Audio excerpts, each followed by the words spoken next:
Hey guys, tonight we're doing something a little different. You've heard the stories, you've seen the wild scenes in movies, sculpted Romans draped in silk, sipping wine from golden goblets, and lounging with gods and goddesses of the flesh. But what were these legendary ancient Roman S3X parties actually like? Were they really just non-stop orgies in marble palaces? Or did they come with awkward small talk, stomach-turning smells, and the looming threat of political blackmail? Spoiler, it's all of the above, and somehow weirder. Now, before we dive into the scented, scandalous and often sticky world of Roman nightlife, I need to remind you of something. You probably won't survive this. No, really, these parties weren't built for the faint of heart. They had wine that could strip paint off a wall, social rules more confusing than a modern tax code, and attendees who were equally likely to seduce you or stab you in the back. Or both. In that order. So before you get comfortable, take a moment to like the video and subscribe, but only if you genuinely enjoy what I do here. And hey, tell me in the comments, what city are you watching from, and what time is it where you are? Always curious to know who else is up this late, and possibly also lying flat on their back wondering what on earth the Romans were doing naked in a fountain. Now, dim the lights, maybe turn on a fan for that soft background hum, and let's ease into tonight's journey together. So, here you are, you've received an invitation, not the papyrus kind. No, this one is verbal. A murmured message passed from someone in the Senate baths, or whispered between silk screens at a women's salon. The host? A wealthy Roman aristocrat, probably with a name like Gaius or Julia, or something equally overused in elite circles. The location? A sprawling villa just outside the city walls, close enough to smell the forum, far enough that nobody hears your screams of pleasure or shame. As you arrive, you're struck first by the silence. It's not quiet exactly, there's music, low and sultry, the plucking of a lyre drifting out into the dusk, but there's this strange hush, like the air knows what's about to happen. Two slaves greet you, faces blank, eyes averted. One gently removes your outer cloak, the other offers a dab of scented oil on your wrists. You're not sure whether to thank them or apologise, because from here on it gets real weird, real fast. You're ushered through a columned atrium, past flickering oil lamps that cast dancing shadows across the mosaics. And yes, those mosaics? Not exactly family-friendly. Naked nymphs, grinning satyrs, a surprisingly detailed depiction of Jupiter doing something unspeakable to a mortal woman who's just trying to enjoy her garden. Your fellow guests start to gather. They don't arrive all at once. Some make a show of being fashionably late, drifting in on litters carried by oiled-up porters. Others are already here, reclining on velvet couches, sipping wine through long, curled glass straws. You recognise some of them? Wealthy merchants, minor senators, the cousin of someone who once served under Caesar. And then there are the more interesting faces. A poet with ink-stained hands, a courtesan with a snake tattoo winding down her arm, a former gladiator whose tunic doesn't quite cover the interesting part. Here's the thing. Roman parties weren't just about pleasure. They were about performance. You weren't just attending, you were part of the show. Every glance, every touch, every sip of wine was a political move, a sexual gambit, or an act of defiance. You could gain favour, make enemies, start a scandal or end one, all in the span of an evening. Or sometimes just one well-timed whisper in the right ear. But don't get cocky, even if you think you're hot stuff, or someone here is richer, prettier, and possibly related to a god, or at least pretending they are. The Romans were masters of illusion, and nowhere was that clearer than in their social scenes. This wasn't about love. This wasn't even really about sex, not in the way modern minds understand it. It was about power, control, dominance. Sometimes pleasure was just a side effect. You move deeper into the villa, toward the triclinium, the formal dining room, except tonight it's not just for dinner. The couches are arranged in a loose U-shape draped with embroidered linens and soft cushions. Platters of food already await. Figs, oysters, honey-glazed dormice, yes, actual dormice, and hunks of roast meat dripping with sauce. The wine flows freely, but you're warned politely to pace yourself. Not because anyone cares if you pass out, but because the real fun doesn't start until later. At this point you might be wondering, isn't this just a fancy dinner party? Yes and no, the Romans didn't call these orgies, at least not out loud. The word orgia was more tied to religious rites, specifically the ecstatic festivals honouring Dionysus, or Bacchus as the Romans called him. Over time, though, the line between sacred celebration and private debauchery got very, very blurry. One scholarly debate even suggests that most Romans didn't actually engage in the full-on orgiastic behaviour we associate with these parties.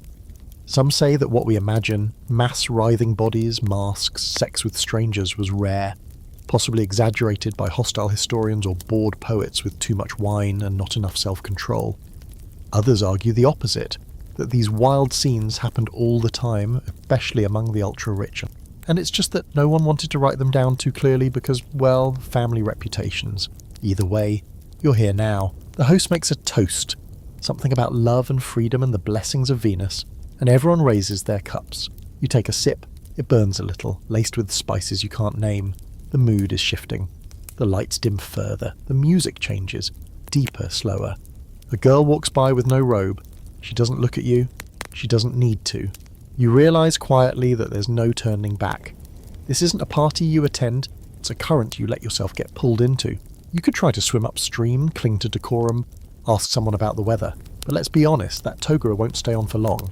The thing about Roman pleasure is, it's planned. Not spontaneous, not messy, not a bunch of drunk nobles stumbling into a pile of cushions with a wink and a prayer.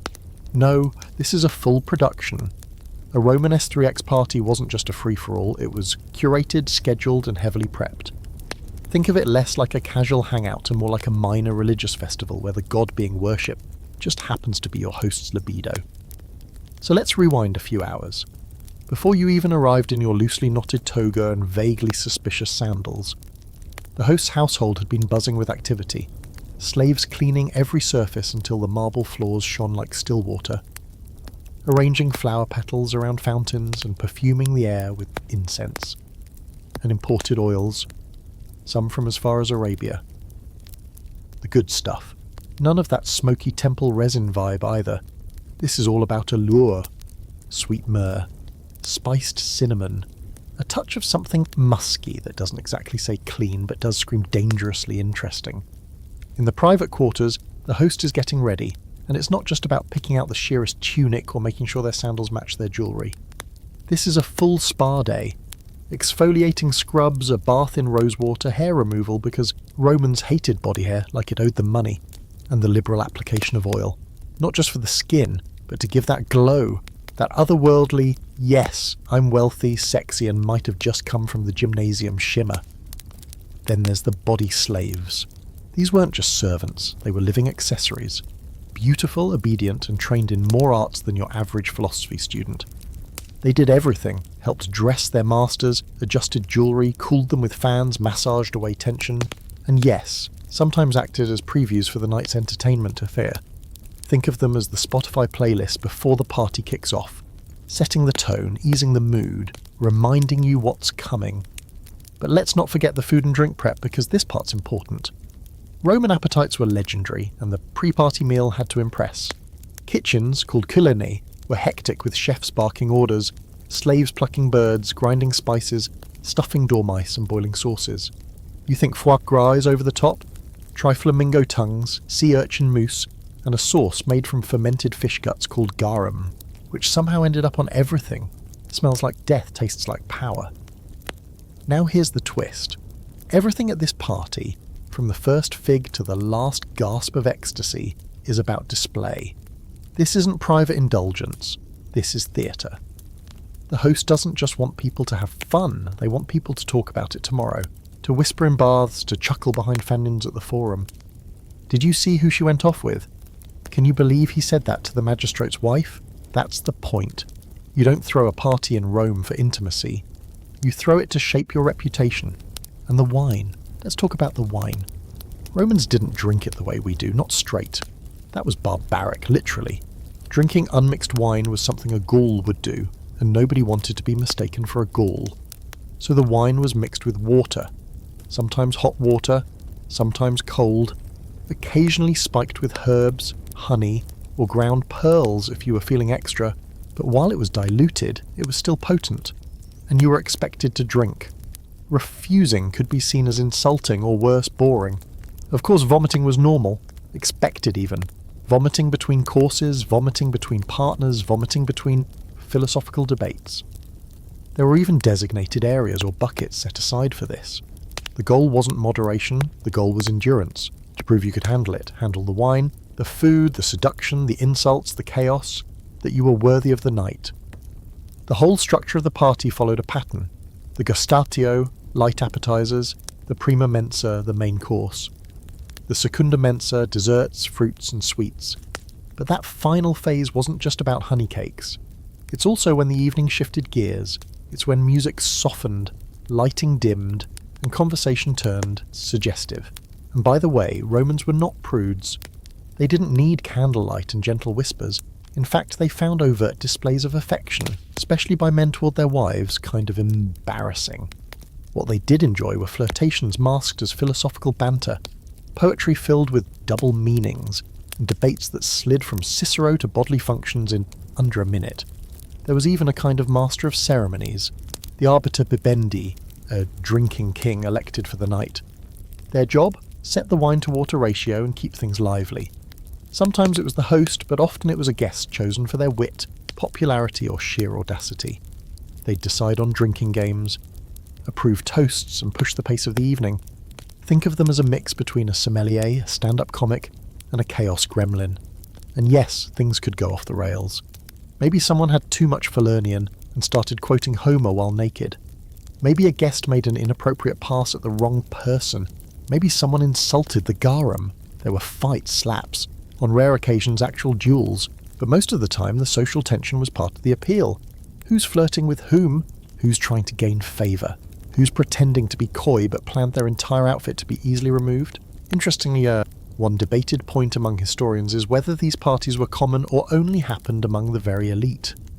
Some scholars believe they were rare, exaggerated by writers like Petronius or Suetonius for dramatic effect. Others argue they were regular enough that laws had to be passed against them. Augustus, ever the wet blanket, implemented morality reforms to limit luxurious feasting. Did it work? Not really. People just got sneakier. And you, dear guest, are now part of that game. You've bathed, oiled, eaten and drank. Your breath smells like honey and roasted boar, your cheeks are flushed, your fingers sticky from preserved dates. Your mind swims somewhere between the speeches of Cicero and the thighs of the sculptor's apprentice lounging nearby. A musician begins to play something slower. The conversation dips. A slave walks through with a tray of small objects, dice, tokens, strings of coloured beads. Games are coming, and games in Roman society were never just games. They were foreplay, social manoeuvring, opportunities for touch disguised as chance. This party isn't ending anytime soon. You've crossed the threshold, you're glistening, your pulse has synced with the beat of the flute, and somewhere behind you, someone just removed their tunic and dared a senator to do the same. Welcome to the second act. You're not entirely sure when the dinner becomes something else. One moment, you're delicately nibbling on a fig soaked in wine, listening to a spirited debate over whether Virgil plagiarized Homer. The next, there's a man in the corner licking honey off a courtesan's shoulder, while a flute player tries very hard to pretend this is all just part of the music. It's a shift so smooth, so baked into the rhythm of the night, that it feels almost ceremonial. Like the walls themselves lean in a little, whispering, "Here we go." So, where exactly is the line between a dinner party and a full-blown orgy? Short answer, there isn't one. Not really. Not in the Roman world. What starts as a banquet can slide seamlessly into bacchanalia, depending on the host's mood, the mix of guests, and how much Falernian wine is left in the amphorae. Technically, a Roman banquet, what they called a convivium, was supposed to be about food, drink and conversation, celebration of Roman civility and culture. But culture in Rome had a way of stripping off its clothes after a few goblets and crawling onto the nearest couch, especially when the feast turned into what they called a commissatio, the after-dinner drinking phase. That's when inhibitions start to melt like butter on a hot atrium tile, and when things start getting delightfully or dangerously unstructured. The elite Romans didn't see a contradiction between discussing Plato and groping someone's inner thigh during a toast. In fact, they often did both at once. There was a performative elegance to their debauchery, a weird sense of rules amidst chaos. You didn't just leap into someone's lap like a barbarian. You played the game. You flirted, dropped poetry, shared scandalous gossip. You leaned in close to whisper something that sounded intellectual but felt like an invitation. And of course, you watched, because watching was half the point. Roman villas were built for voyeurism. open courtyards, tall atriums with side rooms that didn't quite close. Drapes instead of doors, spaces arranged for maximum visual access. And not by accident. This wasn't a culture obsessed with privacy. It was obsessed with status and spectacle. To be seen doing something deliciously scandalous was often better than doing it in secret. If a senator seduced a poet's apprentice in a secluded hallway, well, that was naughty. But if he did it under the soft glow of lamplight in view of a dozen people with just enough subtlety to keep it artistic, that was power. Which brings us to Bacchus, or Dionysus, depending on how Greek you're feeling. The god of wine, ecstasy, theatre, and letting go of all the rules you swore you'd follow. Roman Aestherex parties didn't officially worship him, but his spirit was definitely in the room, especially as the wine flowed, inhibitions dissolved, and people slipped from one persona into another. The pious wife became a seductress. The stoic philosopher grew handsy. The host, always smiling, became both puppet master and participant. There's a long-running debate among scholars about just how common these orgiastic shifts were. Some argue they were mostly rumour, fuel for the pens of moralistic writers like Tacitus, or Juvenal, who loved painting Rome as a city of vice. Others think these parties were more frequent than anyone dared admit, hidden in coded language and euphemism across Roman literature. They might not have called them orgies outright, but the descriptions, laughter without restraint, bodies tangled in revelry, pleasures shared freely, paint a pretty vivid picture. Quirky side note, the term orgy itself wasn't even Roman in origin. It came from the Greek word orgia, referring to secret religious rites involving music, dance, and altered states of consciousness. It wasn't necessarily sexual, at least not officially, but when the Romans got their hands on it, let's just say they took creative liberties. In reality, most Roman orgies probably weren't huge, frenzied free-for-alls. They were more like tiered layers of access.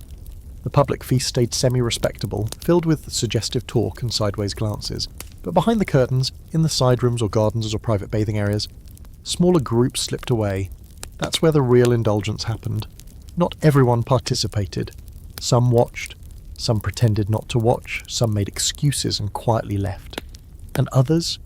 They were the reason people would be whispering about this party for weeks. It's worth noting too that not everyone at these events had the same agency. While elite men could do nearly anything without consequence, women, especially wives, were often under heavier scrutiny. Unless they had serious social clout or were using the night for calculated advantage, most had to walk a razor's edge between flirtation and scandal. But courtesans, freedwomen, they ruled these nights. Trained in poetry, music and seduction. They weren't just decoration, they were central figures. Some were so in demand that they could make or break a party's reputation by attending. And the men weren't all swaggering aristocrats either. Some were dancers, musicians, even slaves chosen for their looks or stamina. Remember, this wasn't modern sexuality. In Rome, it was about status, not orientation. A man could engage in every kind of act and still be considered manly, as long as he was the dominant partner. What mattered was control, who gave, who received, who had the power and who didn't. By now, the mood has completely shifted. One corner of the room has become a slow-motion scene of hands and mouths and soft gasps. Another is still buzzing with conversation, but every line is dipped in innuendo. A woman lazily runs her toe along the calf of the man beside her. He pretends not to notice, but adjusts his tunic all the same. A low laugh ripples through the air. Someone drops a cup and no one bothers to pick it up. The music slows again. A torch is extinguished. Someone's taken off their jewellery and left it on a cushion, like a breadcrumb trail into the unknown. And the host? Smiling from their couch, swirling their cup, perfectly at ease. The moment has arrived, the feast is over, the real revelry begins. No announcement is made, there's no trumpet, no signal, just a collective understanding, a kind of social gravity pulling everyone towards something more primal, more intimate, more Roman. You glance to your left. A pair of lovers disappears behind a curtain. To your right, someone is asking if you want to see the garden by moonlight. You suddenly feel warm all over. Maybe it's the wine, or maybe it's the sense that you've just stepped into history's most whispered about party, and it's only getting started. You start to notice the guest list more now, in that surreal moment between tipsy observation and full-body participation. Early on it all blurred together, tunic after tunic, laughter, clinking goblets. But now, as the clothes start to shift, the masks peel off and the atmosphere thickens into something heady and electric, everyone stands out in sharper relief. And here's the thing about Roman S3X parties.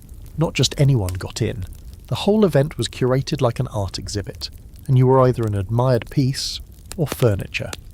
First off, let's talk about the hosts, the ones wealthy and unbothered enough to throw these things. Typically, they were part of Rome's nobilitas, landed aristocrats, patricians, or hyper-rich merchants who managed to parlay money into power. Hosting one of these events was a social play as much as a hedonistic indulgence. The right kind of party could solidify alliances, bury grudges under shared secrets, and elevate your status, especially if people talked about it just near enough afterward. Their guest list.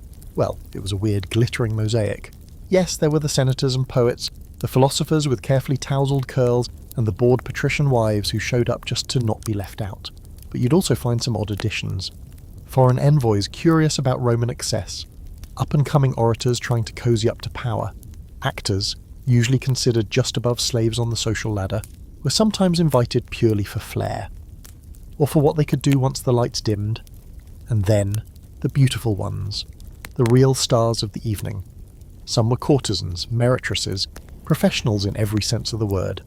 They were trained in more than just sex. They could play instruments, recite poetry, debate Stoic philosophy, and flatter a dull senator into feeling like Jupiter himself. A well-known courtesan could be the centerpiece of a party, and many were wealthier than minor nobles. They were the embodiment of pleasure and intellect, a paradox the Romans found intoxicating. Others weren't professionals, at least not officially. Freedmen and freedwomen who'd once been slaves but had since earned or been granted their freedom often attended. These guests were socially flexible, existing in a strange in-between space, no longer property, but not entirely free of stigma either. Some made a point of flaunting their new liberty in extravagant displays of sensual indulgence. For them, these parties were a stage to show how far they'd come, a kind of erotic revenge tour. Then there were the slaves, the most complex and controversial part of any Roman S3X party. You see them in every corner, bearing trays of food and wine, refilling cups, fanning guests, adjusting cushions. But not all are servants in the domestic sense. Some are there purely for pleasure. They're young, well-groomed, and eerily silent unless spoken to. Their presence reminds you, this is Rome. Opulent, brutal, unapologetic Rome. There's a quiet horror in how normalized it all is. A guest might call for a drink and 5 minutes later, call for the same slave to join them in the garden. Consent isn't part of that equation. These people aren't guests, they're tools. Living instruments of someone else's desire, and everyone pretends not to notice. But it's not just about status. Gender also plays a role, though not in the way a modern eye might expect. Rome was weirdly fluid and rigid at the same time. A man's reputation wasn't ruined by sleeping with other men, it was ruined by being perceived as passive. The receiver. The one who surrendered control. That was the shameful part, not the act itself. Women had their own maze of expectations. Married women had to be discreet. But wealthy widows and elite courtesans could be wildly bold without raising too many eyebrows. So when you look around the room now, with bodies pressed close on the couches and laughter slipping into whispers, you see that same mix of power and performance reflected in the people themselves. A wiry senator rubs shoulders with a brawny ex-gladiator. A renowned poet traces patterns into the back of a flute girl's hand. A priest of Bacchus chuckles as he watches two dancers locked in some sort of interpretive grind. And still, every movement, every interaction is observed, judged, not out loud, of course. No one here is crass enough to say what they're thinking, but eyes flicker, smiles twitch, favours are exchanged with every casual brush of a knee. What you do tonight could earn you a seat at a future banquet, or get you very quietly uninvited forever. In fact, one of the most debated questions among historians is just how political these gatherings were. Some argue they were mere indulgence, rich people getting weird after dark, but others point to the way guest lists were managed, the alliances that came from shared scandal, and the way power players used these events to test loyalties. Who keeps your secrets? Who talks too much? Who can be tempted?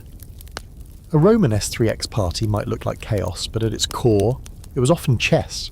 Quirky fact, some hosts even used minor celebrities, like gladiators or actors, to spike interest in their guest list.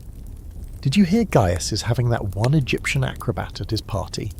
Suddenly everyone wants an invite. It wasn't just about sex, it was about stories. And in a society where reputation was everything, a night with the right cast of characters could shape your public image for years. You feel someone's eyes on you. A woman across the room, perhaps twice your age, swirling her wine with surgical precision. Her gaze is slow, assessing, amused. She leans over and whispers something to the man beside her, and he laughs. Not loudly, just enough. Then he looks at you too. There's that moment again, the Roman version of a wink. A tiny opening in the web of the evening. It says, "Oh, you're interesting. You're watched. Maybe you'll be chosen." The party moves in waves. One moment, it's all soft laughter and food. The next, it's sudden bursts of wildness. A shriek of delight. A bare leg glimpsed as a couch is shifted. A kiss so deep it seems to bend time into time. And throughout it all, the roles of the guests define everything. Who you are matters. What you can offer. What you can endure, what you'll allow. You're starting to feel it now, not just the wine, not just the heat, but the gravity of it. The weight of the evening pulling you deeper into its orbit. You're not here as a passive observer anymore. You're part of the scene. A player in a strange sensual pageant that has no script but many eyes watching for missteps. So go ahead, shift closer to that poet, laugh a little too long at that noblewoman's joke. Let your hand linger on the goblet just a second after someone else touches it. Because at a Roman S3X party, everything is a signal. Everything is an offer. And tonight, the guest list isn't just who's invited, it's who dares to act. At first, it seems like everyone's dressed for dinner. Nothing scandalous. Long tunics for the men, airy stolas for the women, and the occasional ornate fibula clasping fabric at the shoulder, like a shiny, socially acceptable excuse for indecent exposure. But as the night goes on, you begin to understand Roman dress codes aren't designed to keep anything on. They are designed to come off with practiced ease. One smooth pull, a casual shrug, and suddenly what was draped is draping no longer. You arrived in a toga, maybe trying to blend in. Rookie mistake. Romans didn't wear togas to these kinds of parties unless they were trying to make a point or show off some deeply committed sense of irony. The toga was formal wear, the equivalent of showing up to a strip poker night in full business attire. No one would say anything, of course. Romans were polite, but they'd definitely laugh about it later over figs. Instead, the preferred look was loose, breathable, and strategic. Tunics cut a little too low, belts tied just tight enough to hold everything together, but loose enough to be undone with one hand, and jewellery always jewellery. Gold bangles, pearl drop earrings, delicate chains snaking around necks and waists like flirtatious serpents. Everything gleamed, caught the light, hinted. Because Roman fashion at these parties wasn't about modesty, it was about temptation. But then there were the moments when clothing wasn't optional, it was deliberately theatrical. Guests would change outfits throughout the evening, not unlike a performer switching roles mid-act. Someone might return from the garden wearing nothing but a sheer scarf and wine stains. Another might step into the atrium cloaked in wolf furs, quoting Ovid, before shedding it all in front of a stunned audience. It was performance art with a pulse. Fabric was just one more tool of seduction. Even the slaves were dressed or undressed with a purpose. The pleasure slaves in particular wore outfits carefully chosen by their masters. Short tunics, translucent veils, decorative harnesses made of leather and bronze. Their appearance wasn't about personal expression, it was marketing. A visual menu of what the household had to offer. And every guest knew that what they wore was a direct reflection of the host's wealth and taste. There's a fringe theory among some scholars that certain parties had colour-coded themes. Not full-on orgy uniforms, but subtle signals. A red sash might suggest availability. A silver pendant might mean you preferred watching. The green silk knot could be an inside joke, a whispered reference to some old Bacchic rite. It's hard to say how true this was.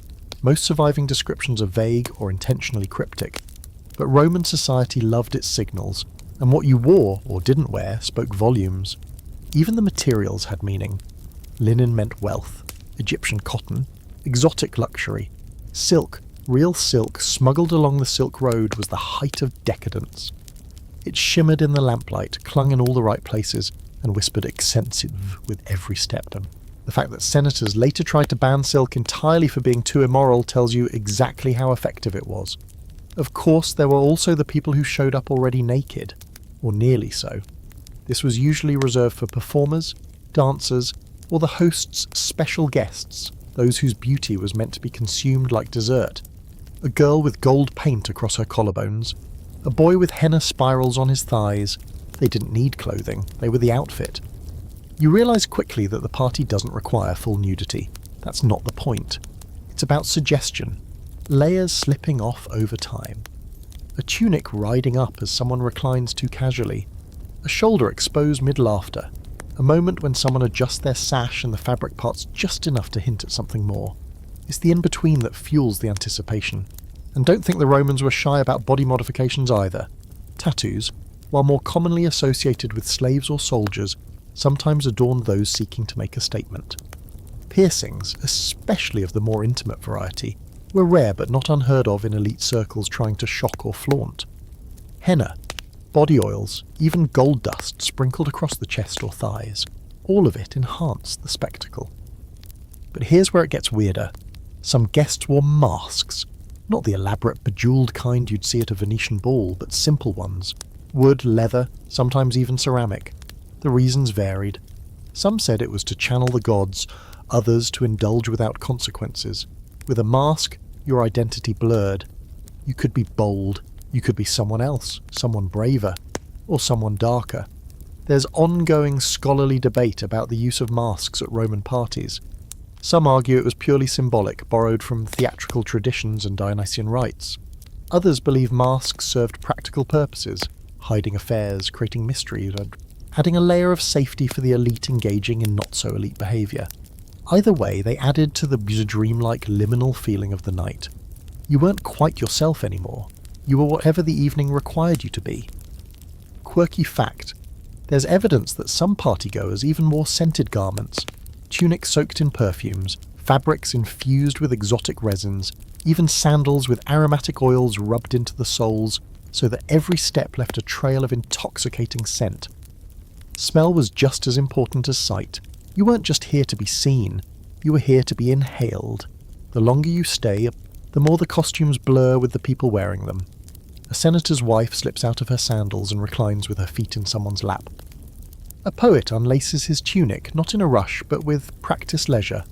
The flute player returns, now shirtless, glistening under a thin film of oil. The boundaries between dressed and undressed, proper and improper, have dissolved like sugar in wine, and still the real thrill isn't in what's revealed.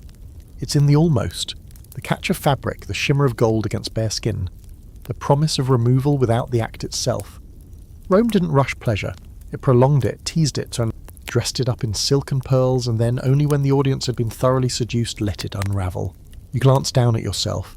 Your sash is undone. You don't remember when that happened. The edge of your tunic clings damply to your hip. There's a smear of something sweet, figs or honey, or both, on your forearm. You feel less like a guest now and more like a character in a myth that no one bothered to write down. And that's how the Romans wanted it. The clothing wasn't just fabric, it was story. And tonight, your story is just getting started. The wine never stops. That's the first thing you notice. You try to keep track, maybe your third, fourth cup? It doesn't matter. Every time your goblet dips below half, a militant slave appears from the shadows to refill it. The wine is sweeter now, heavier. It clings to the tongue and settles low in your belly like a warm, slow fire. And this is no casual sipping affair. No delicate swirls or quiet contemplation of notes. This is drinking with purpose, drinking as sport, drinking as a test. Romans had rules about wine, but not the ones you'd expect. They didn't avoid it. They didn't pace themselves. They diluted it, yes, but not out of moderation. It was just the proper way to serve it. Pure wine, or merum, was barbaric, something for Celts or Scythians. Civilized Romans mixed their wine with water, usually at a ratio of 2:1 or even 3:1, often warmed and seasoned with herbs, spices, or even seawater. But don't let that fool you into thinking it was weak. The goal wasn't to sip and philosophize. The goal was to lose control artfully. The host, of course, determines the wine blend, and tonight's is on the stronger side, probably Falernian or Kecuban, two of the most prized vintages in the empire. Rich, complex, and aged just long enough to carry the smoky tang of ancient amphorae and other people's regrets.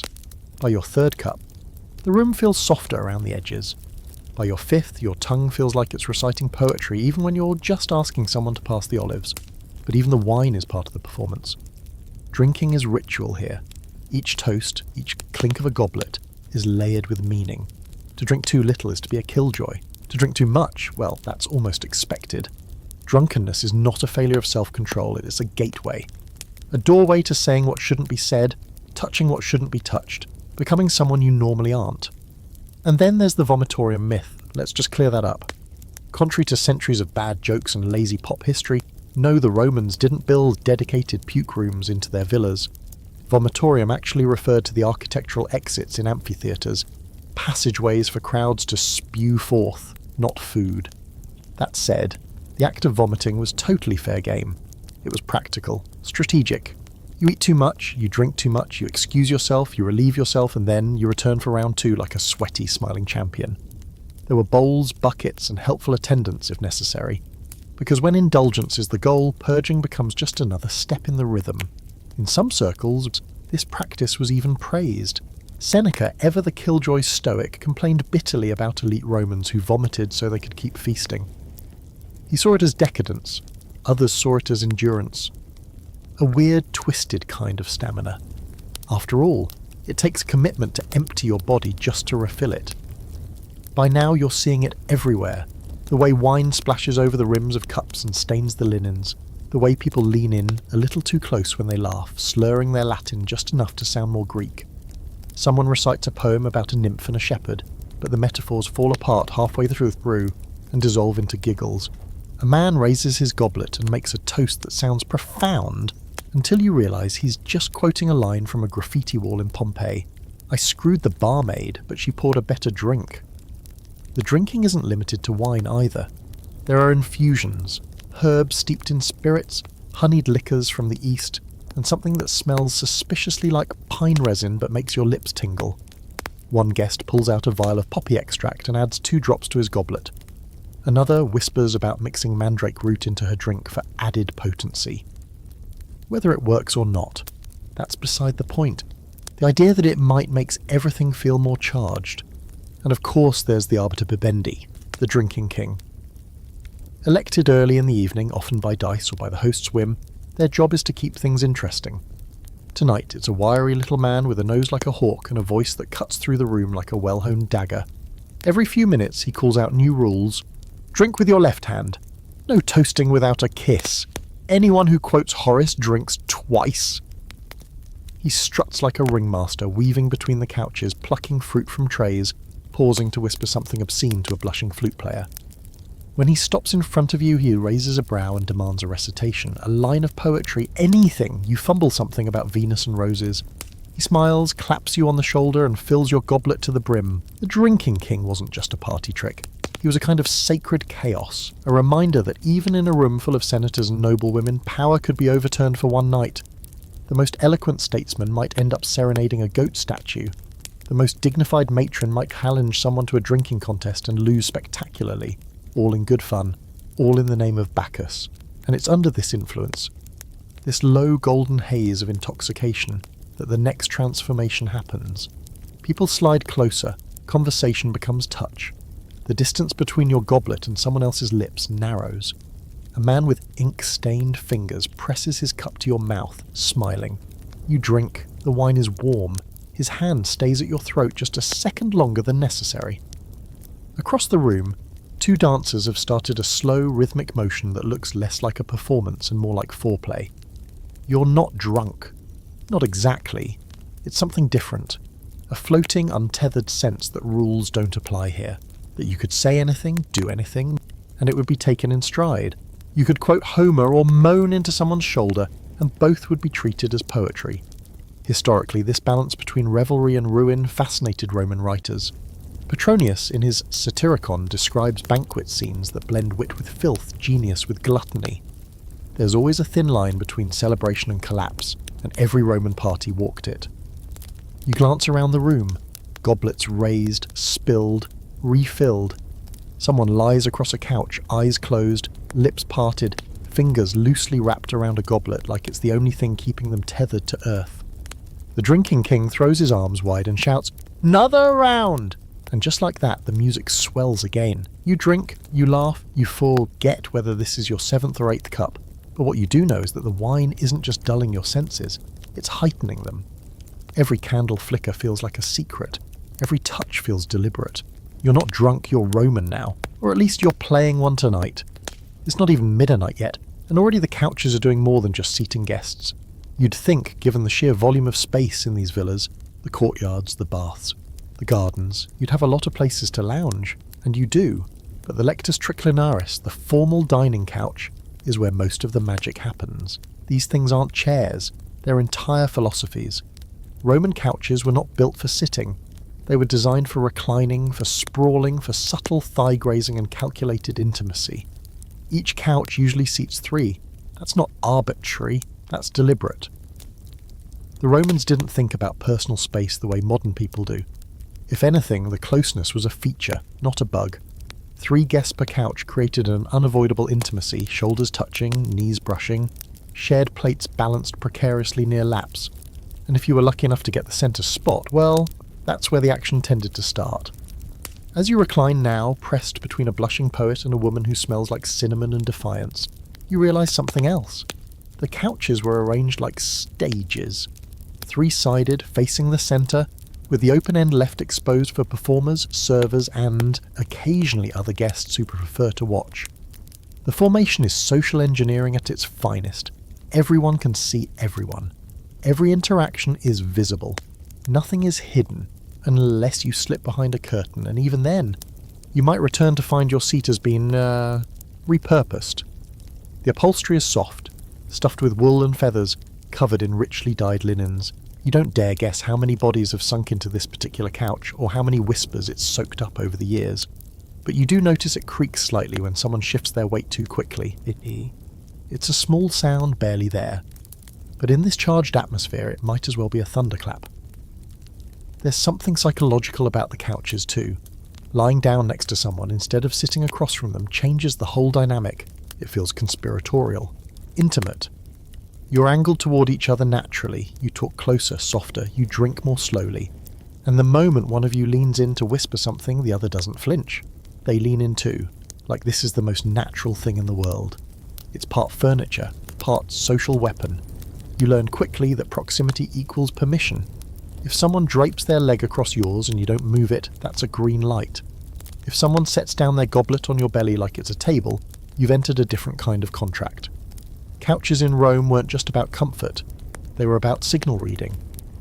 There's a fringe theory some historians like to whisper about, that couches were arranged not just by social status, but by compatibility. Not in a romantic sense, but in terms of who would generate the most electricity, who would laugh at whose jokes, who would likely end up tangled together by the second hour. The host, like some ancient matchmaking oracle, made choices with layered precision. And if someone got reassigned mid-evening, well, that was either a compliment, or a polite way to separate 2 people who clearly couldn't stand each other. Now, let's talk about the cubicula, the small adjoining rooms off the main triclinium. These are technically bedrooms, but tonight they function more like booths in a nightclub. Soft lighting, cushions, a degree of privacy, but not too much. You can still hear the music, still see flickers of movement beyond the curtains. And the couches in those rooms? Wider, lower, or accommodating to variety. One of the quirks of Roman luxury was the clinai, the Greek-style single recliners that were sometimes rolled out for special guests. Reserved for honoured individuals or those who needed extra space, these solitary couches gave you both distinction and opportunity. Being granted your own Klein meant you were someone. Being joined on it by others meant you were desired, or at least interesting enough to investigate. In a particularly dramatic corner of the villa, you spot a couch that's clearly been designed as the centrepiece. Raised slightly on a platform, ringed with bronze lamps, and draped with a fabric so sheer it barely exists, this is the throne of the evening. The host's couch is where the most outrageous stories begin, and sometimes end. You don't sit there unless invited, and if you are invited, well, you better be ready to put on a show.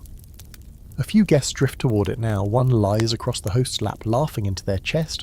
Another kneels behind, massaging oil into their shoulders. It's not subtle. It's not meant to be. The couch isn't just a seat. It's a stage, and tonight's performance is well underway. One debated point among scholars is whether these social codes around couches were rigidly enforced or more fluid. Some say seating order was sacred, tied to social status, rank and political alliances. Others argue it got looser as the night wore on and clothes came off. What started as a carefully arranged hierarchy melted into something far more democratic, or at least chaotic. People swapped couches like dance patterns. One moment, you're between a philosopher and a lute player. The next, you're pressed against someone who introduces themselves with a kiss rather than a name. Quirky detail. There are inscriptions in Pompeii that mention couches by name, or at least pet names given to favourite seats by regular guests. One was called the Oyster, another, the Panther.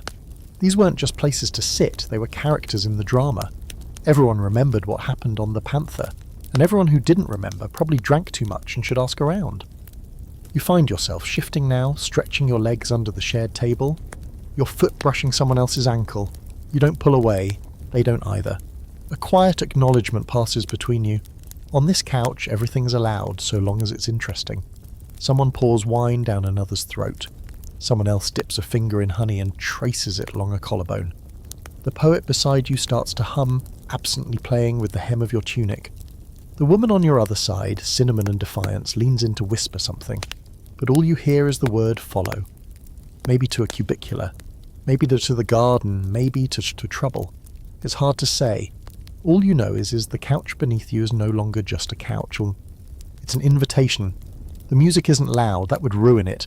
It's low, almost an undertone, something you feel in your ribs, more than hear with your ears. A slow, sensuous thread winding through the party like incense smoke, weaving its way between the couches and over the wine-stained floors. It's not background noise, it's foreplay, and the musicians, they know exactly what they're doing. Over in the far corner of the atrium, half hidden by a curtain of ivy, is a trio of performers. A young man with a cithara, a harp-like instrument resting against his thigh. Fingers plucking the strings with a kind of lazy confidence that suggests he's done this before. Beside him, a girl with long curls plays the tibia, a double-piped flute that sends out a sinuous, breathy sound like a seductive sigh on repeat. Behind them, barely visible, someone keeps rhythm with small bronze cymbals or crotala, tapping out a heartbeat that gives the whole room its pulse. Music in Rome wasn't just for entertainment. It was emotional architecture. Every shift in tone changed the mood, steered the party, pushed or pulled people without ever raising a voice. Faster rhythms to stir laughter and conversation, slower. Deeper chords to draw out the longing glances, to make a touch feel inevitable. The musicians knew when to disappear too, falling into silence just long enough to let a gasp or a moan from the next room fill the void. And then they'd start again, softer this time, like they were listening with you. This isn't the stately music you'd hear at the theatre or in a temple. This is the other kind, the private, decadent, low-lit kind. The stuff you weren't supposed to be caught enjoying. In fact, music like this, especially the erotic kind with heavy Greek influence, was often frowned upon by traditionalists.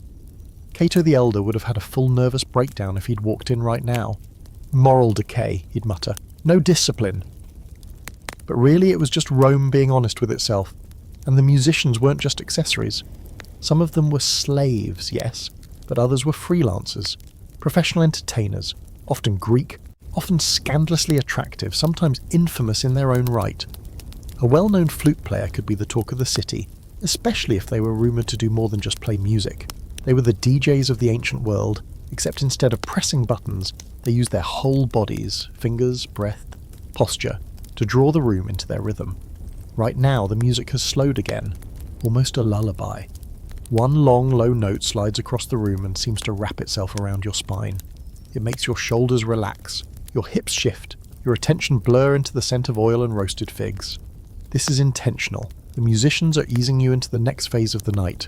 You're not just reclining anymore, you're melting. Then someone starts reciting poetry. Of course they do. He's standing near the edge of the pool, wine in one hand, gesturing dramatically with the other.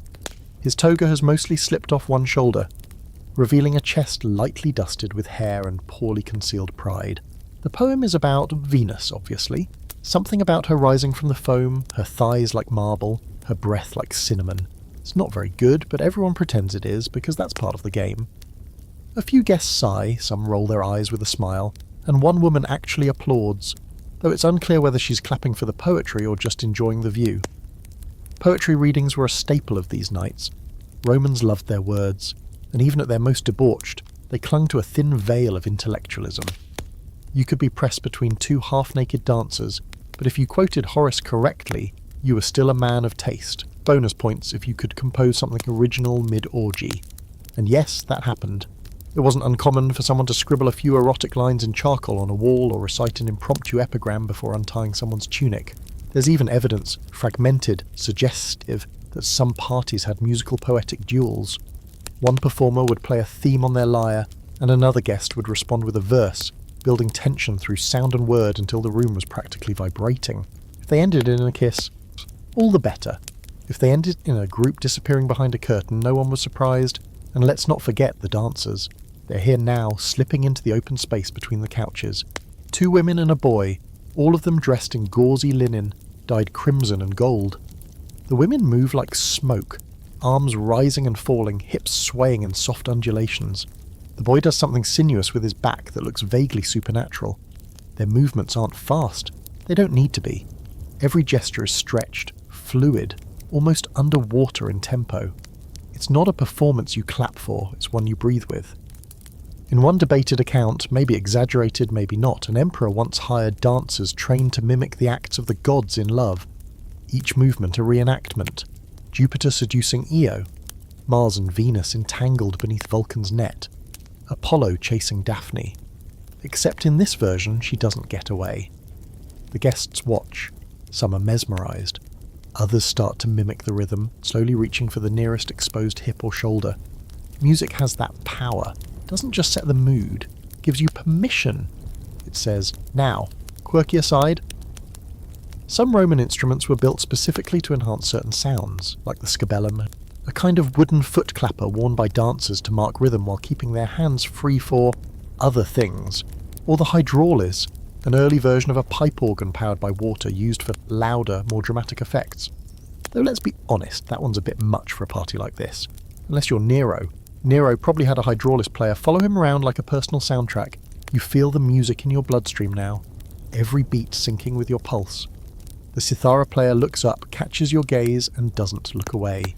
He plucks a slow chord. You feel it like a whisper across your skin. Someone nearby moans softly, whether from music or touch, it's hard to say. The room is turning into a symphony of breath, laughter, and low sensual noise. And you're part of it. Your body sways without meaning to. You exhale in time with the flute's trill. The air tastes like honey and bronze. You're not watching the performance anymore. You're inside it. Because in ancient Rome, music wasn't the background, it was the invitation. The first thing that hits you isn't at the sight of tangled limbs or discarded tunics, it's the smell. It wraps around you like a damp, perfumed curtain the moment you pass through the next archway. Not unpleasant, just overwhelming. A layered tapestry of oil, sweat, wine, incense, old stone, new lust, and something metallic you don't quite want to play. This is not your average floral candlelight dinner atmosphere. This is the Roman olfactory experience. And the Romans? They leaned in hard. The air is heavy with nardus and myrrha, both sticky sweet perfumes imported from the east. It's cloying like being kissed by a fig tree. You catch a waft of burning kefi, an Egyptian incense the elite adored, made from wine, raisins, cinnamon, and frankincense, supposedly calming. What it really does is mask the more human odours drifting through the room, and yet nothing really gets masked, because no amount of exotic resin is stronger than a villa full of unwashed arousal. You're used to modern ideas of clean and hygienic, but this is different. This is the kind of clean that involves scraping sweat and oil off your body with a strigil before reapplying fresh oil, then rolling around on a marble couch with someone who just did the same. Clean is a process, never a state. Everywhere around you, bodies glisten, not just from exertion, but from deliberate polishing, muscles highlighted with perfumed oil, hair slicked into curls, skin dusted with powdered rose petals, or, in the case of one particularly enthusiastic senator, literal gold leaf pressed onto his chest in the shape of a lightning bolt. He's Jupiter tonight, apparently. Someone nearby, maybe Mercury, rolls their eyes. The sounds in the room aren't quite what you'd expect either. There's laughter, yes, but quieter now, more animal. Gasps, muffled moans, whispered Latin. The occasional thump of a foot against a couch or the dull clink of a goblet being carelessly set down. You'd think it would be louder. more chaotic. But no, it's slow, intentional. Everything feels like it's being dragged out to the edge of tension and held there just a little too long. This isn't an orgy, not yet, not in the wild cinematic sense, but it's clearly not a banquet anymore either. We're deep into commissatio territory now, the after-dinner drinking and pleasure phase. Social rules have softened. Eyes are lower, movements slower. People aren't walking so much as gliding from one heated conversation to the next. And the physicality? It's creeping in. Fingers along arms, knees brushing, backs arched mid-laugh. This room is a slow unravelling and everyone's in on the game. You watch as a woman dips her fingers into a bowl of honeyed almonds, then sucks the sugar from her skin with theatrical slowness while staring across the room. Her audience, a young man with sunburnt shoulders, doesn't blink. Another guest traces wine down their own chest and invites someone else to lick it off. They don't ask twice. The mosaics on the floor make it even stranger.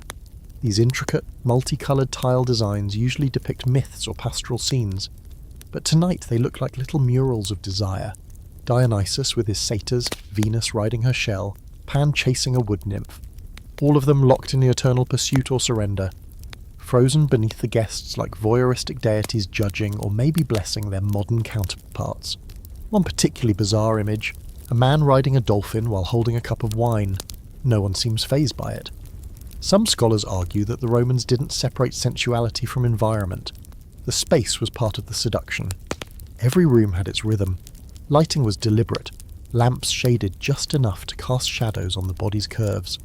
Furniture was arranged for maximum entanglement. Even the acoustics were taken into account. Vaulted ceilings that echoed just slightly, so a moan could travel far enough to be heard, but not far enough to be identified. Then there's the question of temperature. Roman villas had hypocausts, underground heating systems that sent warm air through the floors and walls. Tonight the atrium is perfectly warm, enough to relax muscles, open pores, and encourage minimal clothing. It's no accident. The host has thought of everything. You don't throw a S3X party in a cold room. That's barbaric. And let's not ignore the food still lingering on the tables. Even now, after the main courses are gone, there's a decadent trail of pleasure stimulants left behind. Dates stuffed with nuts, sliced figs glistening with syrup, bowls of oysters. Some of them half empty, their briny smell adding to the earthy perfume of the room. A pile of sparrow tongues, supposedly an aphrodisiac, sits untouched, but everyone glances at it. No one wants to be the first or the last. Quirky fact: the ancient Roman cookbook Apicius includes several recipes specifically designed to inflame desire. Goat meat stewed in peppered wine, snail pâté, dishes soaked in silphium, a now extinct plant that functioned as both contraceptive and seasoning. It's extinct largely because the Romans used so much of it trying to achieve maximum pleasure without maximum consequence, which, ironically, is the perfect summary of this entire evening. There's debate, of course, over how common this level of decadence was. Some historians argue it was limited to the elite, the emperors, the debauched upper crust. Others believe these sensory-drenched feasts happened to cross all classes, adjusted for budget. A merchant might not have imported cinnamon or musicians on retainer, but wine, sex, and oil? Those were cheap and plentiful. Tonight's host has clearly spared no expense.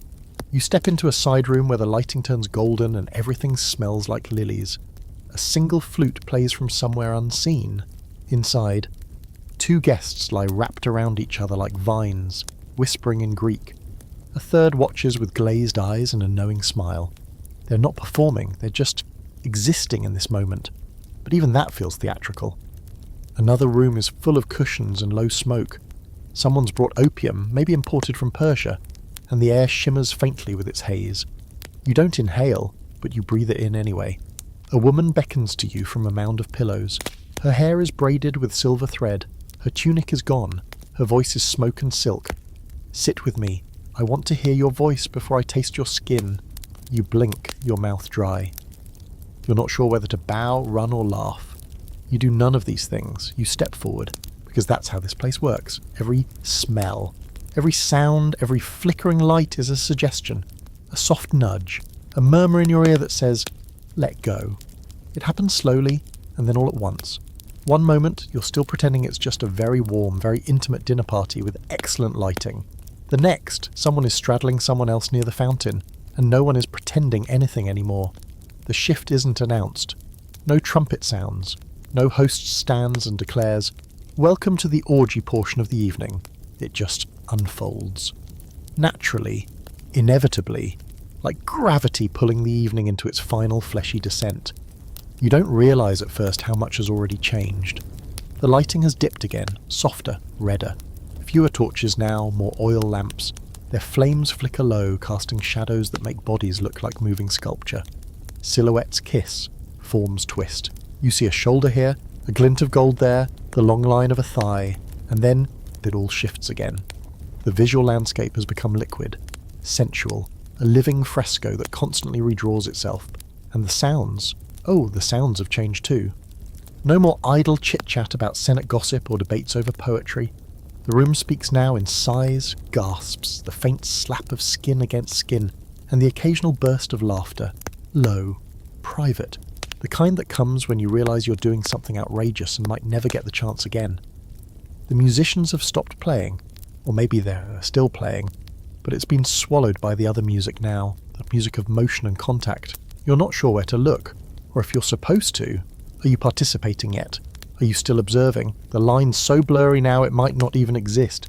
A couple nearby is engaged in something that would probably offend 3 gods and at least 1 senator. Another pair has migrated to the edge of the fountain, the woman's feet dangling in the water, her head thrown back in what you can only describe as divine disarray. The fountain itself burbles cheerfully, like it's seen this 1,000 times before and will see it 1,000 times again. Some people keep their jewellery on. It glints in the lamplight as bodies press together. Hips move, foot move, hands explore. Others have shed everything, including inhibition, and move through the room like avatars of Bacchus himself. There's no shame here, no hesitation. If you catch someone watching you, they smile. If you watch someone else, you're invited to do more than just look. And you're starting to understand that this isn't chaos. Not really. It's choreography. There's a rhythm to it, unspoken but understood. Consent is given in glances, in lingering touches, in the way a hand stays or moves away. No one speaks about it, but it's there, coded into the dance of bodies. If someone shifts away, the message is clear. If they lean in, the message is clearer. Some guests wear masks now, simple, elegant, hiding the hood just enough to give the illusion of mystery. Not to conceal identity necessarily, but to blur it, to become someone else, a goddess, a satyr, a nymph, a character from a forgotten myth brought back to life through sweat and touch. It's not an anonymity, it's theatre. One woman is reciting poetry again, this time mid-encounter, her voice rising and falling in rhythm with something more physical. It's absurd and beautiful and entirely Roman. Somewhere in the corner someone is playing a game with dice, using them to determine positions, partners, or maybe just as an excuse to touch someone's knee when the number lands in their favour. The rules are unclear, no one cares, and still the host watches from their raised couch. Wine in hand, one arm draped lazily over a companion's bare hip.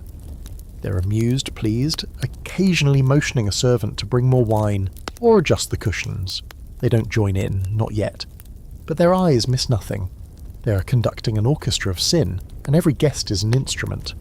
Quirky fact, ancient sources mention pleasure menus at some of these events, written lists of available entertainments, positions, or role-playing scenarios guests could request. A sort of sensual a la carte. Whether these were real or a flourish added by later writers is debated, but it wouldn't surprise you now, nothing would. What's surprising is the calm. You expected something frantic, desperate, but this is slow, luxurious, a painting in motion. Guests drift from one body to the next with a kind of lazy confidence. No one's rushing, there's no finish line, only the indulgent, lingering pleasure of the moment. Of skin against skin, mouths tasting salt and wine, hands charting unknown territory like explorers with no map and no return. You shift slightly, the cushion beneath you warm from shared heat. A hand grazes your ankle, another brushes your neck. A question is asked, not in words but in weight, in proximity. You nod, or maybe you smile, or maybe you just don't move away. That's enough. The debate among historians is fierce on this part. Were these full-blown, everybody in the fountain at once orgies? Or were they more selective, fragmented, intimate scenes unfolding in corners and side rooms? The answer seems to be both. Some nights were spectacles, others were clusters of connection. Tonight seems to be both at once, a spectrum of indulgence from watching to whispering to whatever's happening on that dining table over there. And you realise something else. You feel safe. Not emotionally safe necessarily. This is Rome after all, but physically safe. No one's forcing. No one's mocking. There's a strange reverence in the room. Not sacred, but respectful. Like everyone knows how fragile the illusion is and no one wants to break it. Someone enters the room wearing nothing but a sheer veil and a crown of ivy. They dance slowly, hips swaying, arms outstretched, and the crowd makes space without being told. The air thickens around them. Someone kneels, someone else weeps. It feels like a ritual, but no one calls it that. It just is. The moment folds around them like silk, and you understand why Bacchus was both god and warning. By now you've lost track of time. Hours might have passed, or maybe none at all. The wine is endless. The bodies around you blur and bloom like petals in the dark, and in the very centre of it you're not yourself anymore. Not entirely. You're a Roman guest. You're a myth. You're part of something that will never be written down properly and never be repeated quite the same way. You lean back, eyes half closed, and smile. You survived the shift. For now. So let's pause for a second. Yes, right in the middle of all the tangled limbs and spilled wine. And talk about one very big, very sticky question. Did Roman orgies really happen the way we imagine them? You know the image. Golden goblets, fountains overflowing with wine. Naked senators playing harp while engaging in athletic acts of indecency with half the empire. Thanks, Hollywood. Also, thanks, Caligula. Sort of. The word orgy gets thrown around with wild abandon when we talk about ancient Rome. But here's the thing. The Romans themselves didn't really use that word the way we do. The term orgia comes from Greek mystery religions, specifically the rites of Dionysus.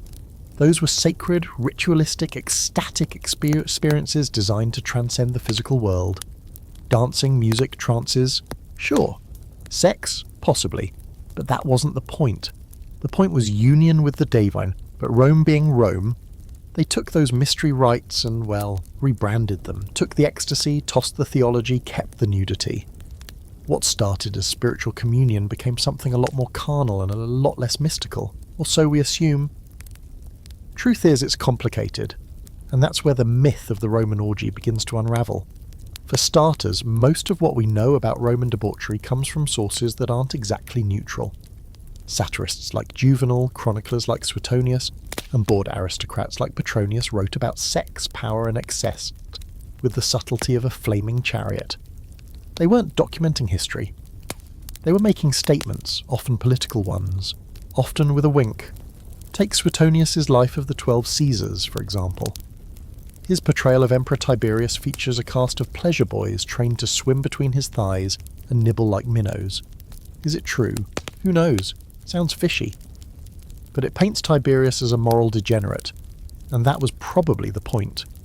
These salacious tales were less about truth and more about character assassination by way of erotic overkill. Then there's Caligula. Ah yes, the poster child for every Rome was so freaky meme.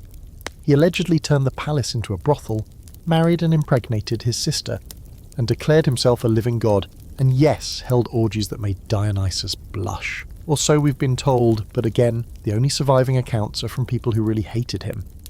Were there wild parties? Probably. Were they as surreal as the film adaptations suggest? Possibly not, unless you're watching that 1979 movie, in which case, please, don't. It's worth noting that the Romans didn't see sex as inherently dirty or sacred. It was political, social, a performance of status, and those who could afford to be scandalous often were. But the idea that everyone was constantly naked and writhing in a public fountain, that's mostly fantasy. The actual parties, like the one you're still very much inside of, were more complex. Erotic, yes. Indulgent, certainly, but always layered with ritual, hierarchy, and performance. And let's not pretend it was all one big orgy. At most of these gatherings, there were multiple levels happening simultaneously. One couch might be home to a heated philosophical debate about Stoicism. Another might host a threesome. Another might just have someone asleep under a table.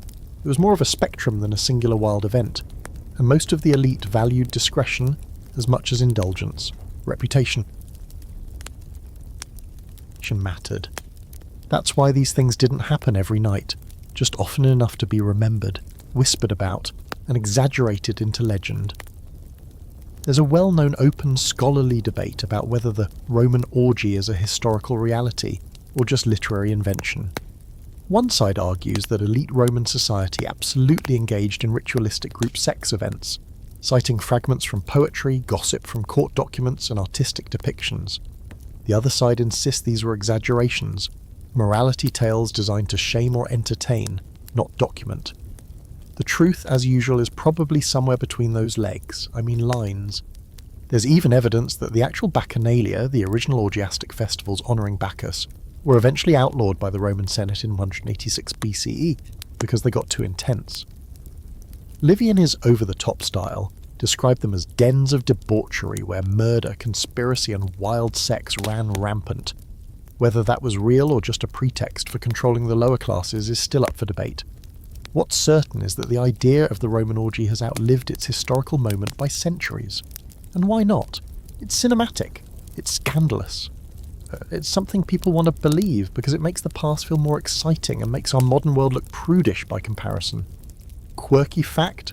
In the Renaissance, when ancient Roman art and literature was being rediscovered, the idea of Roman orgies actually inspired real behaviour among European elites. Wealthy nobles threw parties in the Roman state, complete with masks, nudity, and poetic toasts to Venus. That whole "we're just reenacting classical culture" excuse, as old as sin itself. And now here you are, curled into the edge of a couch, your skin still humming from recent touch, watching the living myth unfold around you. Is this an orgy? Is it a dinner party that got out of hand? Does it matter? In this room, labels have melted away along with most of the clothing. What matters is participation, or presence, or simply witnessing. The woman with gold dust on her collarbones is now wrapped around someone who was quoting Cicero an hour ago. A senator is curled up in the lap of a younger man who keeps feeding him slices of fig and licking the juice from his fingers. The flute player has taken up his instrument again, not to play, but because someone asked him to demonstrate a certain fingering technique. He obliged. You can't tell if this is the climax or just another crest in a long wave of indulgence. Time doesn't work the same in a room like this. Hours dissolve, the past and future blur. All that matters is who's beside you now and what they're about to say or do.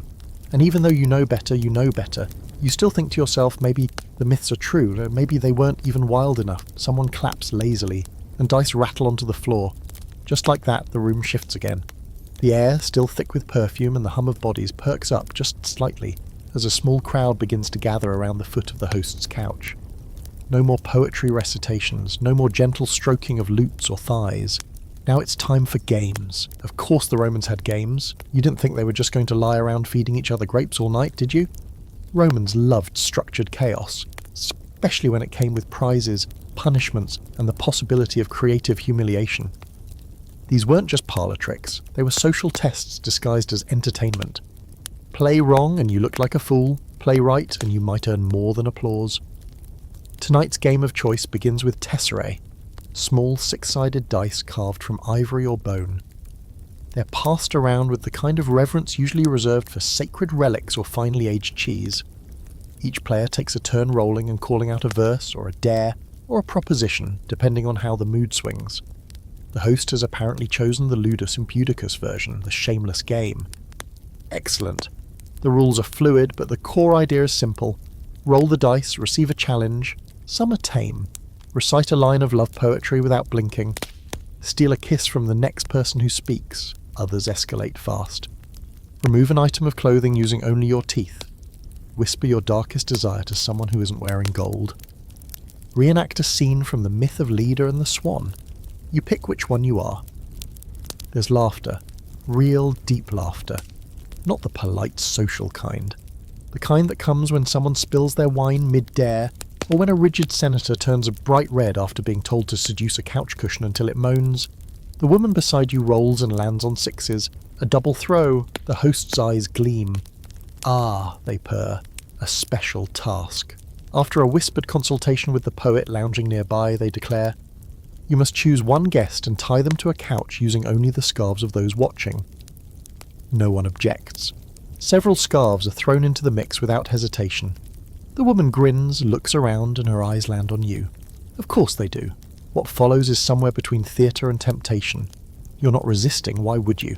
But the entire room watches as you're gently guided back onto a chaise, your limbs arranged artfully, like a statue waiting to be unveiled. The scarves are warm with other people's body heat. The knots are firm but not cruel. Everyone's in on the joke but also not really joking. Another die roll. Another challenge. This time it's a debate. Argue for or against love being a form of divine madness. The participants are only half clothed, but their rhetoric is razor sharp. One quotes Plato, the other counters with Ovid. The rest of the room cheers and jeers like it's a gladiator match, only with more kissing between rounds. Romans were obsessed with games like this. Ludiamorous love games, often improvised, often fueled by wine and daring. Some played par impar, a guessing game with fingers hidden in a fist. Others involved riddles with heavily erotic undertones.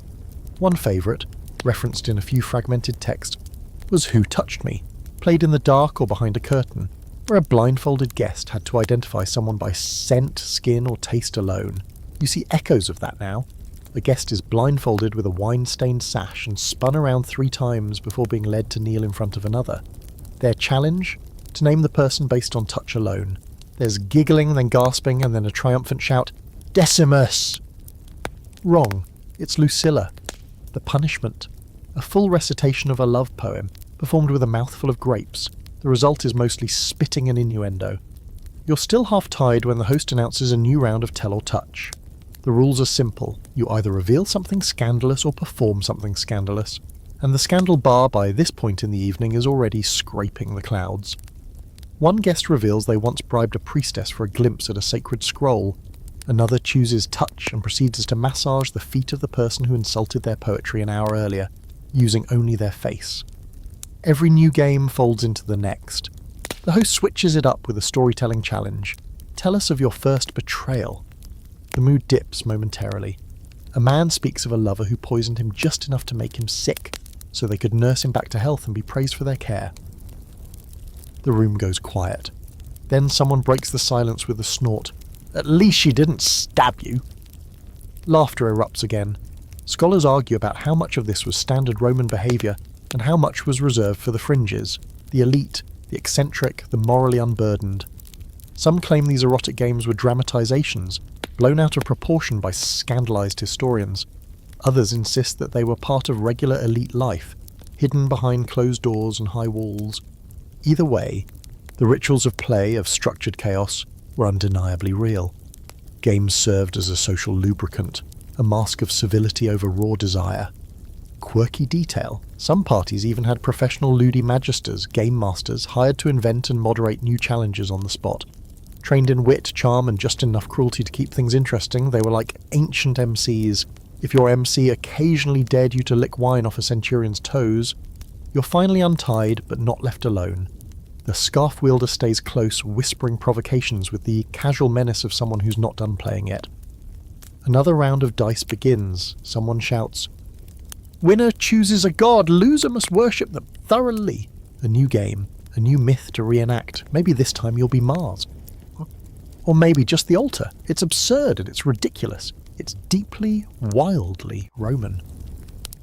And you're laughing harder than you have all night, even as someone begins draping your shoulders in fig leaves for the next round. This isn't just entertainment. It's identity play, social theatre, and desire all tangled up in one sweaty, perfumed mess. Because in Rome, sex was serious, but fun was sacred. You haven't seen the same slave twice tonight, at least not that you've noticed. They move through the party like air, there one moment, gone the next, always present, always useful, but never quite seen. They refill wine, mop up spills, bring cushions, take away empty trays, hold someone's hair back as they laugh or lean into a kiss. They are silent, oiled, efficient, and they are everywhere. It starts to sink in as the haze of wine settles deeper into your bones. This entire evening is running on the backs of people who didn't choose to be here. Behind every groan of pleasure, there's the soft shuffle of feet responding to a snapped finger. Behind every glistening guest reclining on a couch, there's someone kneeling just out of view, fanning their body or rubbing their shoulders with rose-scented oil. It's easy to forget. That's the system's most insidious trick. In Rome, slaves weren't just labour, they were infrastructure. You're lying on cushions stuffed by slaves, drinking wine poured by slaves in a villa cleaned, guarded and staffed by slaves. And tonight they are very much part of the entertainment. Some are here purely to serve food and drink, dressed in simple tunics, their eyes never meeting yours unless directly spoken to. Others wear nothing at all, their bodies waxed, perfumed, and offered as living objects, a tray in one hand, a leash in the other. They kneel by couches until beckoned, then vanish as if they were never there. You've heard them called pueri delicati, delicate boys, or ancilli, female attendants trained in everything from music to massage to intimate service. There's a chilling efficiency to it all. Not cold, not cruel, just practiced, rehearsed, like this has happened 100 times before and will happen 100 more, and no one flinches, not the host, not the guests, not even the slaves themselves, at least not where anyone can see. You see a woman, probably no older than 20, kneeling behind a guest's couch, rubbing oil into his shoulders while he murmurs sweet nothings to someone else. Her hands move in slow, circular motions, rhythmic and mechanical. Her expression never changes, not detached, not see, just blank. Her fingers could be smoothing out wax or skin or centuries. One man drops a grape. A slave catches it before it hits the floor, pops it into the man's mouth and moves on. No thanks are given. There's a lingering debate among scholars about the role of enslaved people in these parties. Some suggest the more intimate ones were volunteers, trained companions, trusted household favourites. Others insist that consent, in the modern sense, simply didn't exist in Roman slavery. How could it? You couldn't say no when your body wasn't legally your own. Even the erotic art left behind, frescoes in Pompeii, carved figurines, graffiti on villa walls, often features slaves, watching, participating, sometimes indistinguishable from the guests except for a chain or a collar, or the position of their body in the frame. They're not out of place, they are the place. You catch a glimpse of one now, a boy no older than 16, his wrists bound lightly with decorative rope, led through the room like a prize animal. No one reacts, a few reach out to touch him as he passes. He doesn't speak, doesn't flinch, just walks. A guest beside you whispers, he's new, fresh from the provinces, doesn't speak much Latin yet. And then, as if that explains everything, they raise their goblet for another toast. Another moment. A game begins in one corner. Guests blindfolded, guessing partners by touch alone. A slave is led in as part of the fun, because it's amusing to see who can't tell the difference between a noble and a body bought at market. The laughter that follows is light and cruel, the way only the powerful can laugh. Quirky historical footnote. Some Roman households had cubicularii, bedroom slaves, whose sole job was to be present during private acts, not just to serve, but to witness, sometimes to assist, sometimes to join. Their presence turned sex into ritual, indulgence into hierarchy. Even in the most vulnerable of acts, someone was always watching, always serving, always below, and yet this wasn't considered shameful, quite the opposite. A wealthy Roman status was measured in part by the number and beauty of their slaves. To command flesh was to command the world. The line between luxury and cruelty blurred into a kind of socially sanctioned blindness. You try to meet one of their eyes, just one. A young man pouring wine from a bronze jug shaped like a lion's head. He avoids your gaze expertly, not with fear, with training, as though looking you in the eye would break the spell of the evening, would remind you painfully that your pleasure is being held up by someone who doesn't have the option of their own. A few guests treat them kindly, a hand brushed through hair, a soft thank you, whispered before being dressed again. But kindness in this context feels performative, like adding honey to poison. One historian called it the most intimate form of violence, to be wanted, needed and admired, but never free. To be turned into the background noise of someone else's fantasy. A tool for pleasure, made to smile, trained to bow. You watch as another slave enters the room, carrying a tray of scented oils. The guests barely look up. She moves slowly, deliberately, her bare feet silent on the tile. She sets the tray down and begins massaging the host's calves. He doesn't acknowledge her. Why would he? She's part of the furniture. And maybe that's the most brutal part of all. Not the acts themselves, but the way they disappear into the decor. Like vases, or incense, or the faint music in the distance. You shift on your couch, suddenly aware of the warmth of the cushions, the scent of the oil on your skin, the softness of your tunic. None of this was brought to you by magic. It was hands, human hands.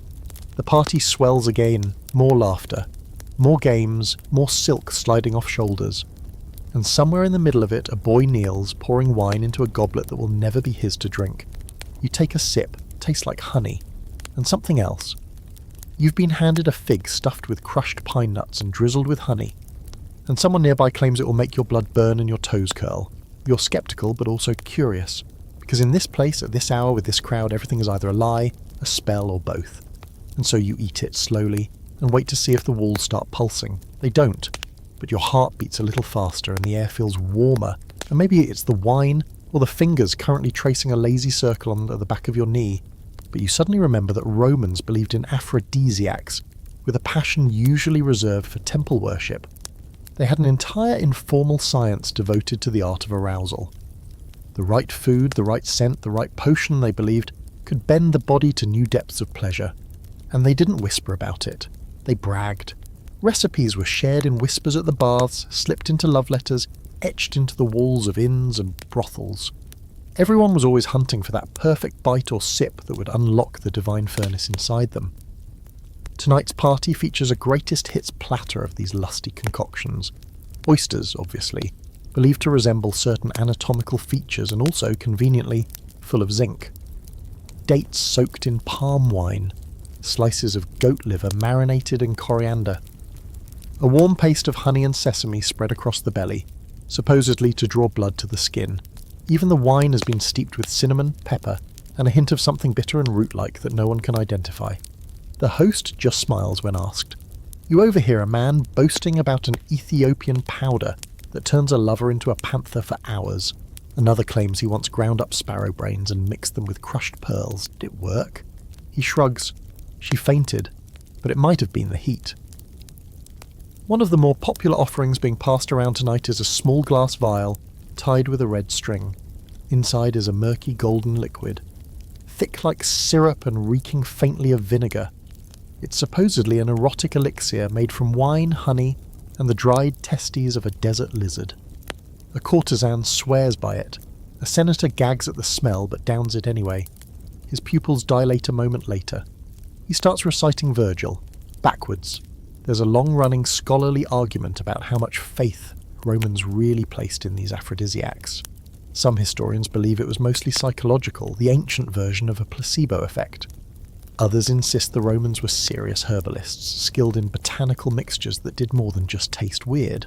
After all, this is the civilization that developed birth control methods using wool, vinegar, and crocodile dung.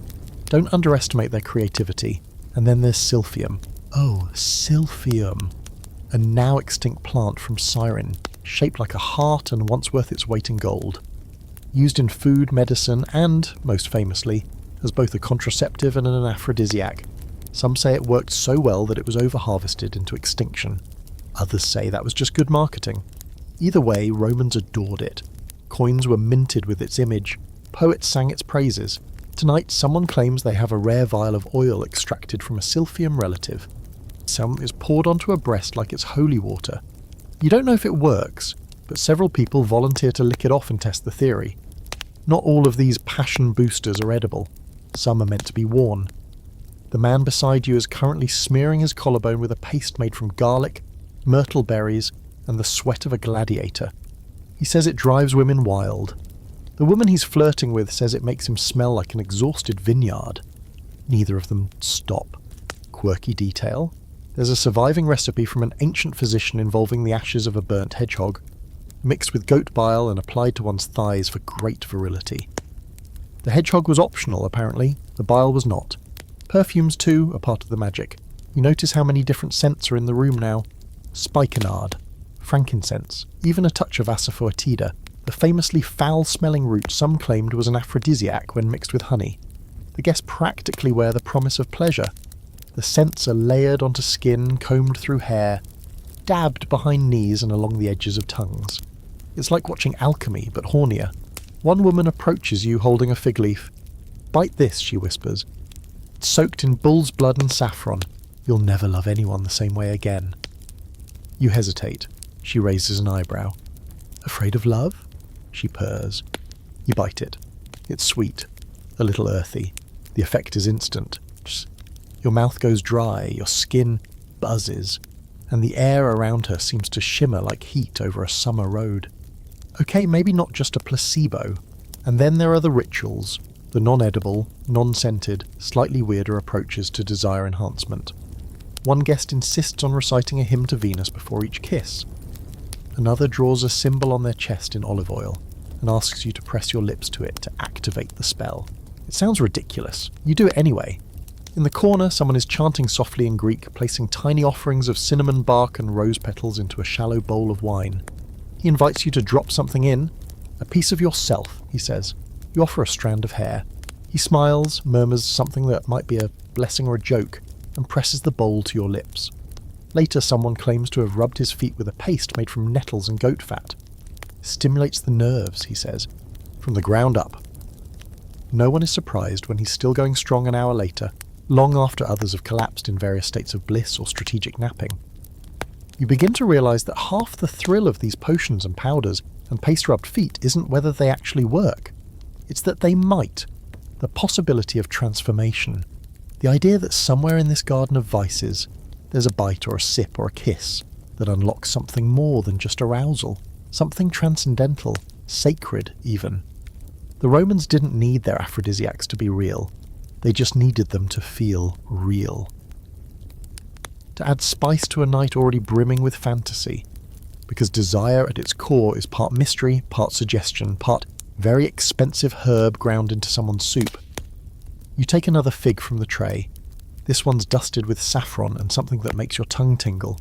You lean back against your cushion, already half swallowed by the heat and music and noise of the room, and think, if you were a god, you'd live like this forever. Then someone sets a cup of something green and suspicious in front of you, smiles and says, this one's for stamina. You drink it. Because of course you do. It's one thing to watch a room full of nobles descend into poetic chaos. It's another thing entirely when the senator you recognised earlier, yes, that one, the one who gave a speech in the forum just last week about moral reform, removes his belt, kisses a flute player full on the mouth, and slides under a silk curtain with a courtesan and a bowl of dates. Suddenly everything feels even more Roman than it did 5 minutes ago. Tonight, the toga's off, literally, and metaphorically, because now the power players are playing a different kind of game, and you get to see what happens when the people who write the laws fund the armies, and decide who lives and who dies decide to indulge in everything those laws pretend to suppress. You glance around and realise just how many political heavyweights are present. There's a praetor you once saw try to ban dancing in public. He's currently draped in sheer linen and feeding cherries to a boy half his age. That stern-faced patrician matron who delivered a funeral oration so moving it made grown men weep. She's seated beside you now, licking wine from her own wrist and humming something indecent. An ex-consul is on all fours, blindfolded, being led by a silver chain held by a poet who couldn't afford shoes last week. It's surreal. And somehow not surprising at all, because Roman political life was a theatre of control, and these parties, they were where that control got flipped inside out. The people who ruled the Republic by day surrendered themselves to chaos at night. Or perhaps it was the same power, just exercised differently.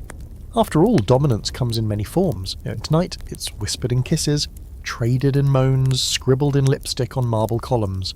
But don't mistake this for mindless debauchery, there's strategy here too. Always. That senator didn't just pick that flute player for his musical talent. That match was curated, meant to be seen, meant to be remembered. Roman pleasure had layers, erotic, yes, but also political, symbolic, reputational. The room might smell like sweat and perfume, but deals are still being made beneath it all. You hear a name whispered, a magistrate recently accused of embezzlement. He's here, slouched on a cushion, lazily tracing circles on a naked shoulder.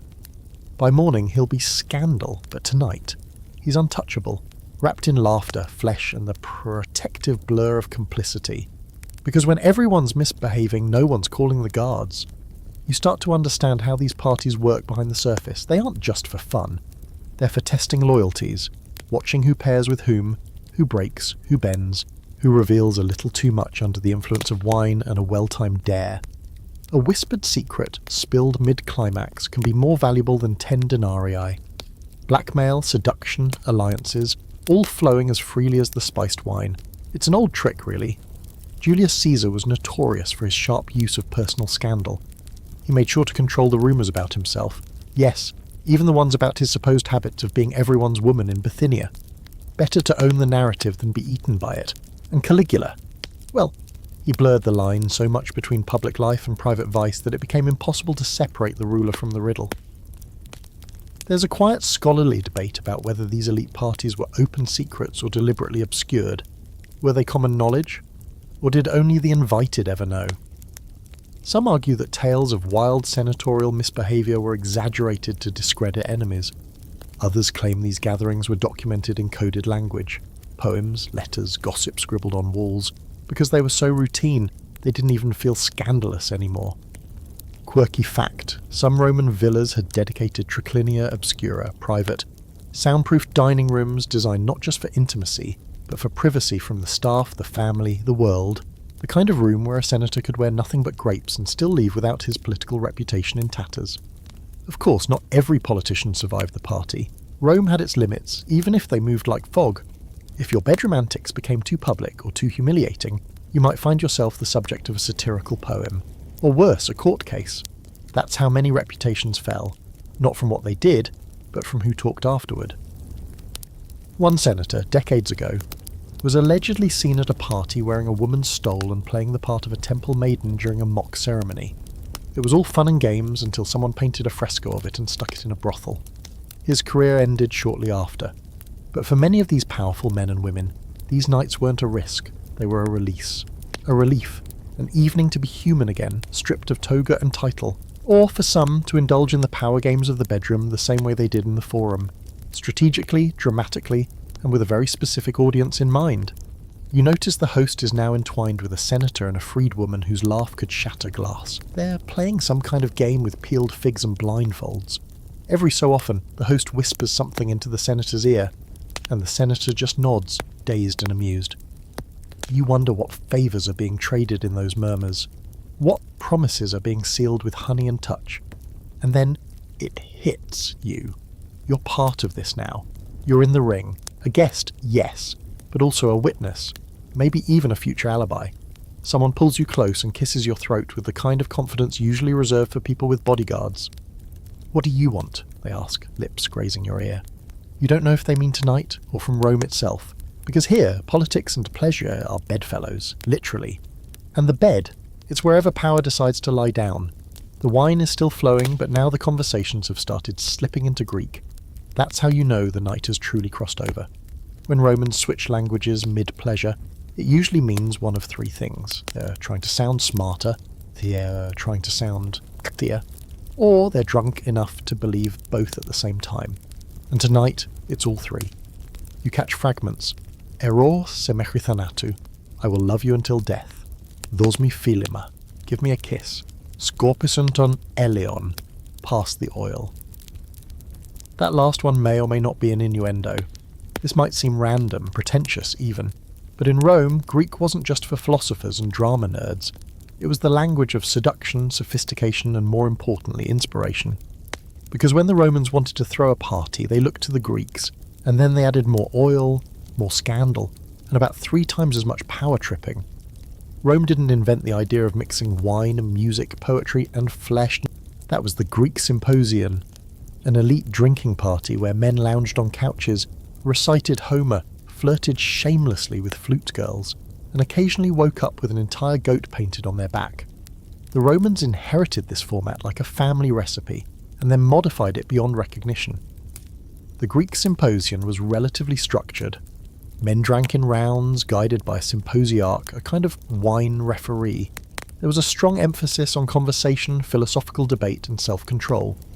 Even when things got rowdy, they still pretended it was about ideals.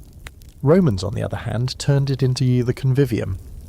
And while it borrowed the layout, reclining couches, wine, food, music, it ditched the formality in favour of spectacle. Think of it like turning a university lecture into a late-night talk show, where everyone is naked and oiled up by the second act. The influence of Greek erotic culture is everywhere tonight. The statues lining the garden path are Greek originals, or copies of Greek originals, because Romans loved importing naked marble. Aphrodite with her tunic slipping, Dionysus mid-recline, satyrs with unmistakable features. This isn't art for art's sake, this is aspiration. The Greeks understood beauty as a virtue. To be beautiful was to be close to the divine. The Romans took that and thought, great, let's build a lifestyle around it.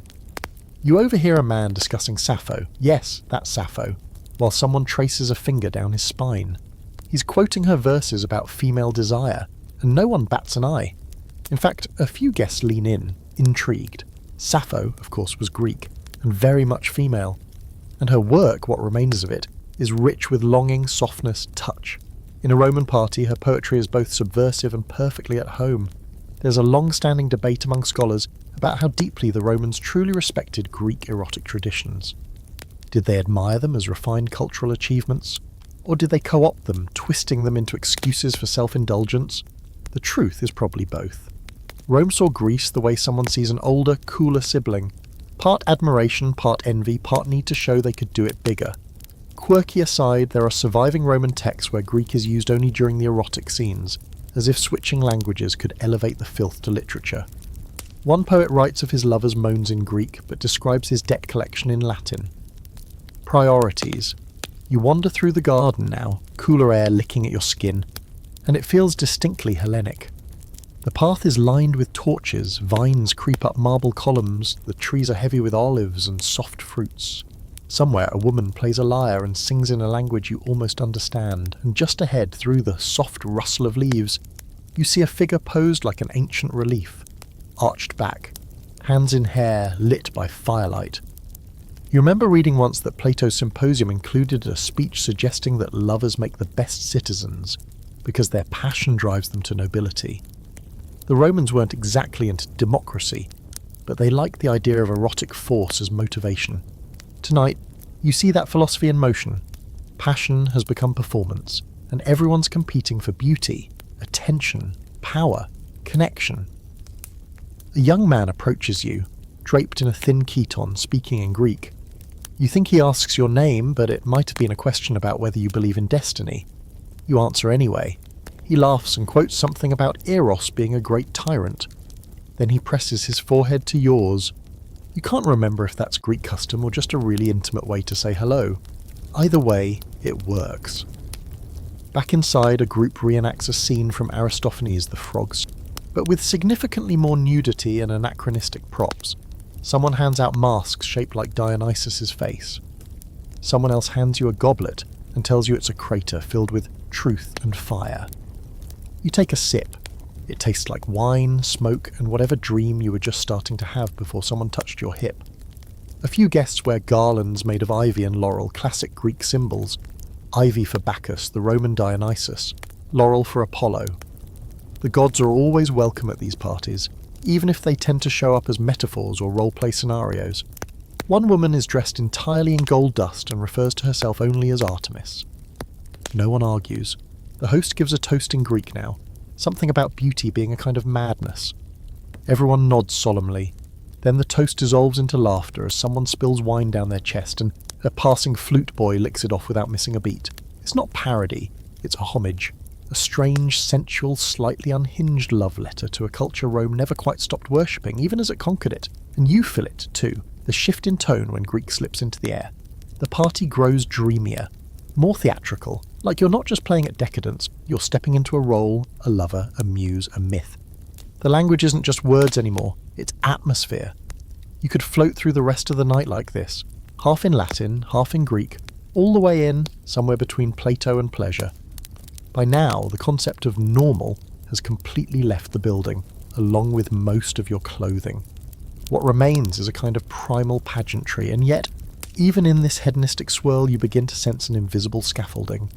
Not rules exactly, but a structure. Unspoken, rigid, oddly Roman. Because for all the writhing, the whines, the whispered verses in two languages, Roman sexuality was never about freedom. It was about power. Always. Here's where things get a little strange, and by strange I mean complicated in the way that makes modern historians argue over lunch. Because the Romans weren't Puritans, and they weren't perverts, not in the ways we define those categories today. They were instead obsessed with control. Not morality, not consent as we understand it, not preference, just hierarchy. Sex, for the Romans, wasn't about love, it wasn't about gender, it wasn't even about pleasure. It was about status. That's why you begin to notice something that earlier in the night you probably would have questioned. Among all these bodies, male, female, ambiguous, glorious, there's a pattern. The ones in command, the ones who initiate, who act, who linger over someone's lips before devouring them. Those are the dominant. Not always physically. Sometimes politically, sometimes socially, sometimes through sheer force of voice, but always with the upper hand, and the others, they receive, they submit, willingly perhaps, eagerly even.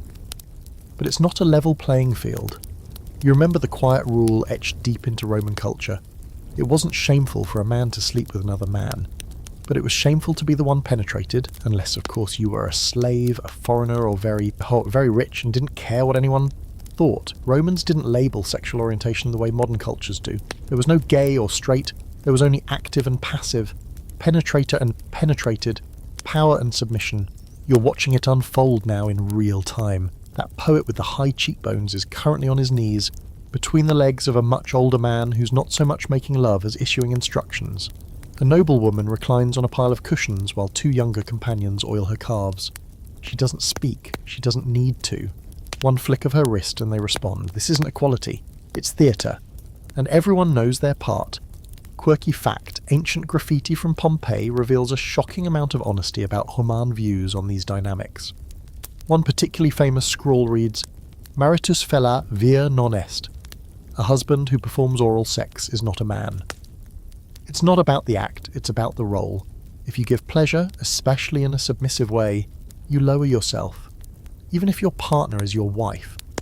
In that context, it's almost funny to remember that Roman men, elite ones especially, were expected to be sexually insatiable. To take what they wanted, from whom they wanted, as long as the taking confirmed their dominance. Sleep with women, of course, with boys, if they're slaves or foreign, sure. With prostitutes, naturally. With other senators, risky but not unthinkable, as long as you act like the one in charge. But here's the darker edge. Consent as a concept simply didn't function the way it does now. A freeborn Roman citizen had legal protections, a slave did not. And so even at these parties, even in the gentler corners of the evening, every encounter is loaded with imbalance. Who gets to say no? Who gets to walk away? Who's here because they want to be? And who's here because not being here was never an option? And yet, there are moments when the boundaries blur. You see two women now tangled together on a chaise, giggling like children. No one watches them with judgment. A man slips behind a curtain with a younger man and returns smiling. No one blinks. These small ruptures in the hierarchy. Are they rebellion? Indulgence? Or just Rome doing what Rome always does? Absorbing contradiction like wine into linen? You think of the emperors again. Augustus, who tried to legislate morality by banning adultery and punishing vice, while turning a blind eye to his own daughter's scandalous behaviour. Hadrian, who mourned his male lover Antinous so deeply he deified him. Nero, who married not one but two men in public ceremonies, one of whom he played the bride for, veiled and all. And no, that wasn't a drag show, that was Rome. The scholarly debates about these identities rage on. Were these men queer in the way we understand it? Probably not, because they didn't need to label themselves. They were emperors, they were the label, their desire shaped the narrative, not the other way around. A guest beside you leans in and asks, "Do you always look this thoughtful at parties?" You blink, pulled back into the now. Their fingers trace the curve of your jaw and they ask, "Are you someone who gives or takes?" You don't answer. Not because you don't know, because in this room that answer isn't about preference. It's about performance. It's about how you choose to wield the body you've brought here tonight, and whether you let someone else decide how it's used. You watch as another pair disappears into a curtained alcove. Someone else lies draped across a dining table, arms outstretched like a statue of Mars, with three admirers circling like birds. A woman wearing only a laurel crown sits astride a man and reads aloud from Lucretius between movements. It's not ironic, it's ritual, and you finally understand what Roman S3X parties really are. They're not about indulgence. Not just that. They're about power in its most distilled carnal form. Who commands? Who yields, who is seen, who is used. Every touch is a transaction, every glance a challenge, and in the right moment, even surrender can be an act of domination. The villa is quieter now, but not still. The kind of quiet that follows a storm, soft, rippling, deceptive. Bodies lounge like fallen statues on every couch and cushion. Some are asleep. Others are just pretending to be. Someone is laughing in the garden. Someone else is weeping, probably out of sheer overstimulation. And yet, in the centre of it all, there's movement. A swirl of silk and gold and sweat. A new guest has arrived. You hear the murmurs first. Low, reverent, amused.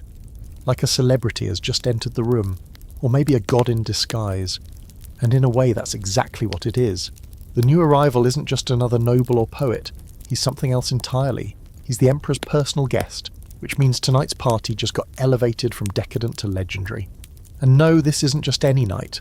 Tonight, you're at the infamous floating party of Emperor Nero, or at least something very much modelled after it. You were invited to the villa on the shore, but the real action is happening on the artificial lake behind it, Lake Agrippa, a man-made marvel created with more money than sense.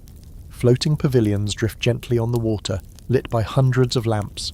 Music drifts across the waves. Servants pole the floating platforms from one decadent station to another, like gondoliers for the gods. You board one now, stepping onto a barge that rocks just enough to remind you that nothing here is truly stable. The deck is covered in imported rugs, perfumed smoke curls from bronze censers shaped like lions and sphinxes. There's food, of course, always food. Slices of melon shaped like fish, roasted quail nestled in grape leaves. A fountain in the centre gurgles wine so dark it looks like blood. And at the far end, under a silk canopy stitched with stars, reclines the Emperor's proxy, Nero's favourite, or one of them, young, painted, smiling like he knows exactly what everyone wants and exactly what they'll do to get it. His eyes are half-lidded. His fingers trail along the rim of a goblet, dripping wine onto the shoulder of the man kneeling beside him. Every guest who approaches bows, even if they don't realise they're doing it. You've heard the stories. Everyone has. Nero's floating feasts, the man who wanted to out Dionysus himself, boats filled with dancers and courtesans and eunuchs dressed as nymphs, tables that rose and fell from the deck by hidden machinery, ceilings that rained down petals and perfume, a party so elaborate it could bankrupt a province, and often did. One particularly famous anecdote tells of a banquet where the ceiling collapsed under the weight of rose petals. A guest nearly suffocated. The emperor reportedly laughed. Or didn't. Depends on who you ask.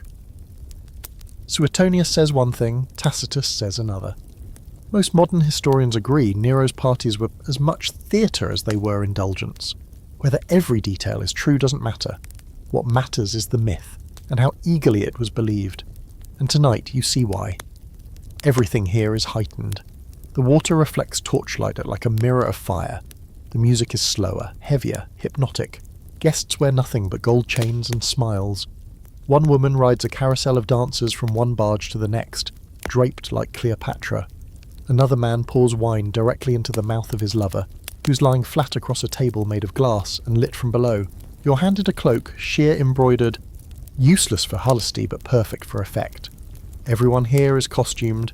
A senator is dressed as Mars, red paint across his chest, a sword strapped to his hip that's never going to be used. Another guest is Venus, or pretending to be, complete with pearl-studded hair and sandals so delicate they look like dew. You're encouraged to choose a deity. You can be anyone here, someone whispers, or no one. That's even better. There's a stage performance unfolding on the central barge. Actors, though they could just be very enthusiastic guests, reenact the myth of Ganymede. A beautiful boy lifted to Olympus by Zeus, destined to serve as cupbearer to the gods. Tonight Ganymede is real, and he's being carried by 4 very muscular men in eagle masks, each of them oiled and grinning. There's no subtlety, there never is, and the crowd, they cheer. Not like an audience, like participants, like wolves watching one of their own take flight. Scholars have long debated what actually happened on these floating banquets. Were they truly orgies, or just lavish pageants? Some argue the emperor used these events to test loyalty. Who would participate, who would watch, who would whisper about it afterward? Others suggest they were a release valve. A controlled environment where the elite could indulge without destabilizing the city. A playground with wine instead of rules.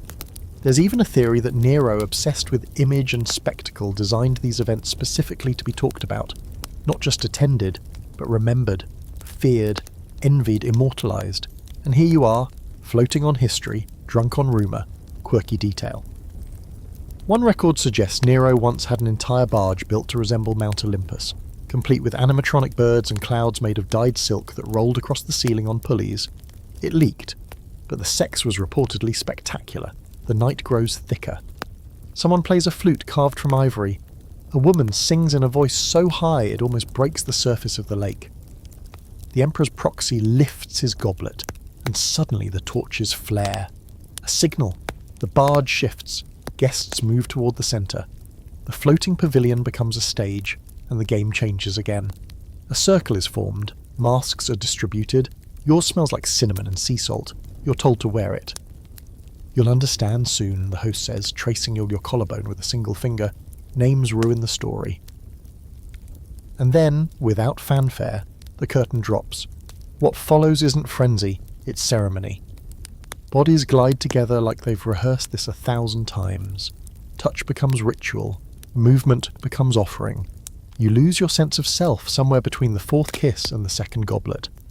The water rocks the barge gently beneath you, like a lullaby laced with suggestion. And high above, the stars look on with all the judgment of gods who've seen far worse. You close your eyes, not out of shame but reverence, because here, tonight, on Nero's lake, you are not just a guest.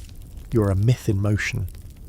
The music shifts again, slower now, heavier, like the tide pulling back before it crashes. You can feel it in your chest, in the sway of your body, in the way the wine has loosened not just your tongue but your perception of time. There is no morning, no afternoon, no seconds that matter outside of this one suspended moment. The barge creaks underfoot, wood rubbing against water, a soft reminder that everything here, every lamp, every whisper, every hand trailing along skin, is ephemeral. The Romans loved that tension, the thrill of impermanence. Everything could collapse at any moment. And maybe that's why it's all so intoxicating. Someone offers you another cup, you take it automatically, though the liquid is a strange mixture of honey, herbs, and something that smells faintly of laurel. It's meant to heighten sensation, or perhaps to dull inhibition, maybe both. You watch a man nearby tilt his head back as someone presses a golden cup to his lips. Wine dribbles down his chin, catching torchlight like liquid sunlight. He laughs, the sound half mad, half ecstatic, and a chorus of similar cries follows. This is the rhythm of Roman pleasure. Perform, imbibe, dissolve, repeat. You realise that everything happening around you is layered. At first glance, it's simple hedonism. Naked bodies, wine, soft laughter, whispered Greek. But beneath that there is a choreography of status, desire, and theatre.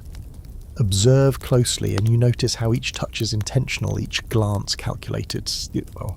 Who initiates, who receives, who is ignored, who is adored, all of it matters. Even a casual gesture could alter alliances or cement reputations. Roman sex wasn't just indulgence, it was communication. Subtle, physical, and impossibly complex. Quirky fact, archaeological evidence from Roman villas suggests some couches were actually fitted with grooves and channels to allow wine, or other liquids, to flow along them without spilling onto the floor. Whether for ritual, hygiene, or practical mischief, it meant that the more decadent the party, the messier the engineering. You can't help but admire the foresight.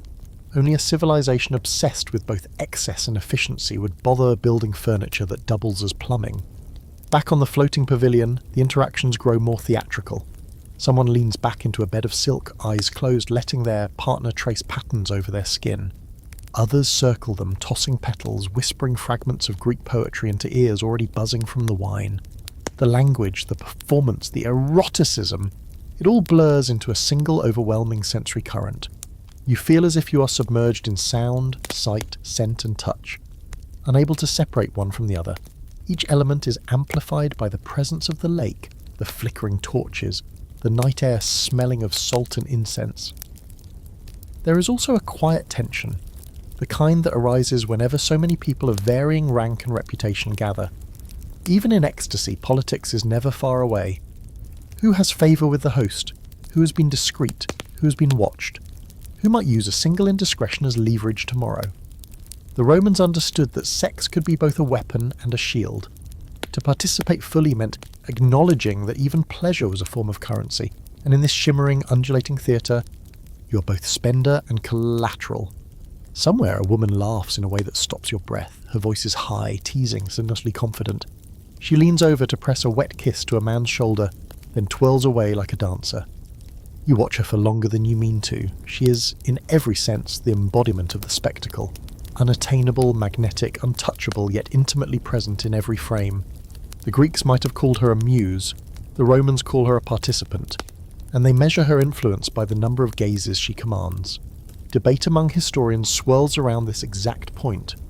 Were Roman parties genuinely egalitarian spaces for erotic exploration, or were they carefully staged hierarchies masquerading as freedom? The evidence is tantalizing but ambiguous. Graffiti, poetry, and letters suggest a mix. Some spaces allowed experimentation and subversion, others reinforced rigid social dynamics. You can see both at work tonight, the ecstasy and the hierarchy intertwined like vines climbing marble columns. A hand brushes your arm, pulling you into the circle. You are suddenly not just observing, but performing. Your body is a participant in the choreography of desire. Someone whispers Greek in your ear, half poetic, half command, and you respond instinctively, moving in rhythm with the group, matching their tempo, mirroring their gestures. There is a strange exhilaration in this duality. You're both yourself and someone else, performer and audience, active and receptive. The night stretches on and the moon rises higher, reflecting on the water with silver light that softens the edges of the chaos. The torches flicker, shadows shifting like restless spirits. Every face you see is painted by torchlight, every gesture accentuated, every laugh echoing across the lake. It feels, improbably, like a dream, but vivid, almost physical, impossible to shake. Even centuries later, you can imagine someone writing it down and realizing that reality had actually surpassed imagination. By now, wine, music, language, and touch have created a continuous loop. Nothing exists outside of the present, and nothing can disturb it. Each moment is a miniature performance, and each person's pleasure is both gift and spectacle. The boundary between observer and participant has dissolved entirely. You have drunk, you have watched, you have moved, and yet the night insists you continue, that you remain a vessel for the drama and the ecstasy. A torch wavers nearby, almost touching the water.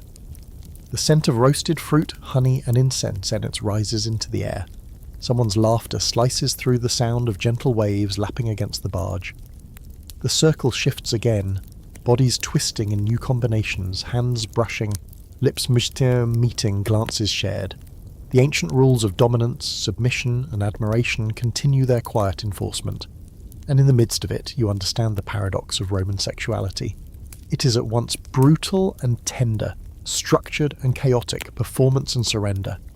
You feel the weight of centuries pressing softly against your skin, the echo of thousands of parties, the rituals of desire stretching back to the very foundations of Rome.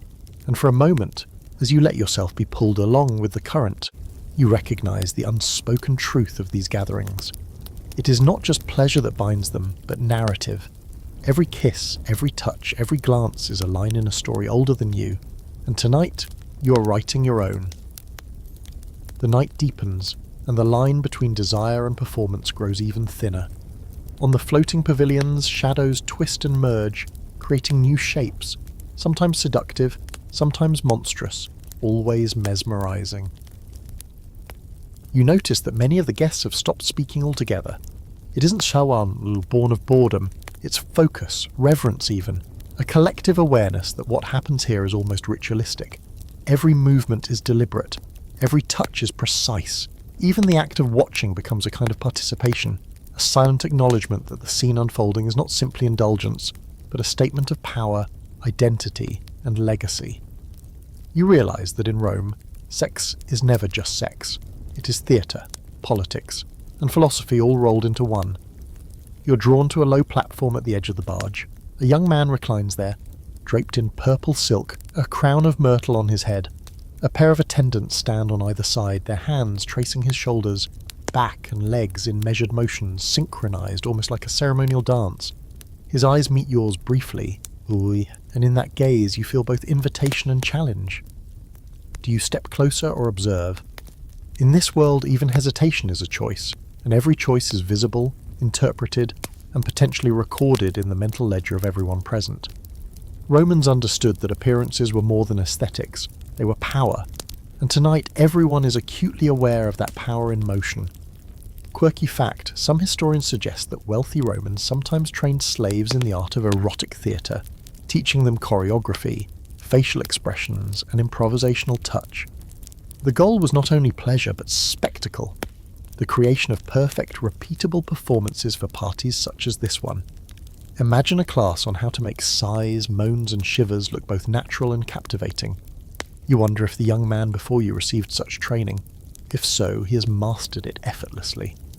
Elsewhere, a woman reclines on a silk-draped chaise, laughing as two men compete for her attention. One whispers something that makes her smile and lean closer. The other offers a delicate rose petal pressed against her lips. She doesn't just react, she orchestrates, selects, encourages, teases. Her role in this scene is just as powerful as any man's, though in a different currency. In Rome, female sexuality could be a form of command, subtle yet absolute, especially when wielded by a woman with wealth or wit. You notice the other guests watching her movements as closely as they watch the emperor's proxy, and realise this is part of the unspoken hierarchy. Power is not only about what you take, but what you inspire. You wander toward a curtained alcove. Inside, a small group engages in a quieter, more intimate tableau. Two men lie intertwined on a rug, limbs tangled, lips brushing, soft laughter and whispered Greek filling the space. A third guest watches, his eyes assessing, his fingers occasionally joining in, gentle but deliberate. There is no rush, no audience applause, no grandiose gestures, just the slow, intoxicating rhythm of bodies learning each other's limits, pleasures, and strategies. In this smaller circle, the rules of the larger party still apply, but they feel suspended, like a subtext whispered under the main performance. It is here, in these private moments, that you glimpse the true complexity of Roman sexual culture. It is not merely a series of acts, but a nuanced network of consent, power, and artifice. Scholarly debate persists over these intimate vignettes. Were they genuine explorations of erotic connection, or meticulously staged performances designed to titillate the larger audience? Some argue that Roman texts deliberately blur these lines, portraying lust as both sincere and performative to suit moral, political, or literary purposes. In practice, it is impossible to know. Tonight, though, as you watch, the distinction seems irrelevant. The sensations, the glances, the subtle dominance and submission, all of it is alive, and you are a part of it. The scent of the sea mingles with incense and wine. A torch flickers, casting an irregular glow across a triangular platform where a group has gathered. A single performer lies sprawled, painted in gold dust, while others trace patterns over his body with feathers, silk, and fingers. He arches, moans, shifts, not in a frenzy, but in precise, measured motions that echo the slow, hypnotic music drifting across the water. You are drawn to the spectacle, your own heartbeat syncing with the rhythm. It is simultaneously soothing and exhilarating, a blend of danger and comfort that the Romans cherished in their gatherings. Somewhere in the distance, someone shouts a fragment of poetry. The words are Greek, but you catch the tone. Playful, teasing, ceremonial. Guests respond, some repeating phrases, some improvising. Words themselves have become part of the sensual landscape, punctuating touches, gazes, and movements. You notice that even the act of speaking carries weight. Who says what to whom, and how it is received affects status and influence. The verbal element turns the party into a multi-sensory performance, where intellect and eroticism intertwine seamlessly. A pair of young slaves appears, carrying a tray of fresh figs soaked in honey and rosewater. They offer them to everyone present, moving gracefully, silently, and with perfect timing. You bite into one.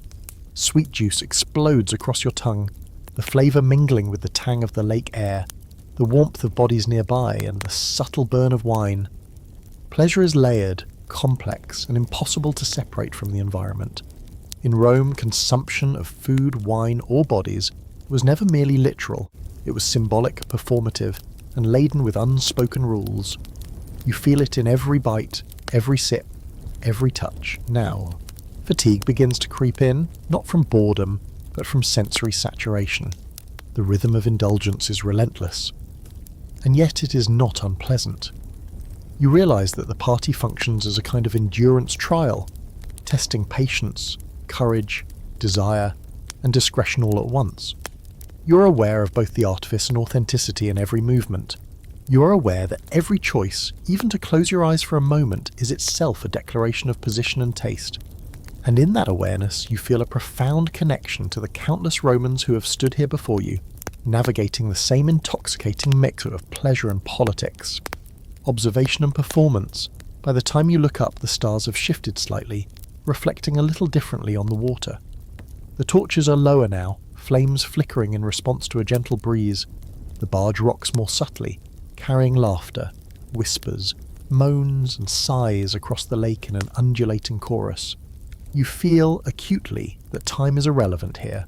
Every sensation, every glance, every ritualistic act is amplified by the suspension of normal rules.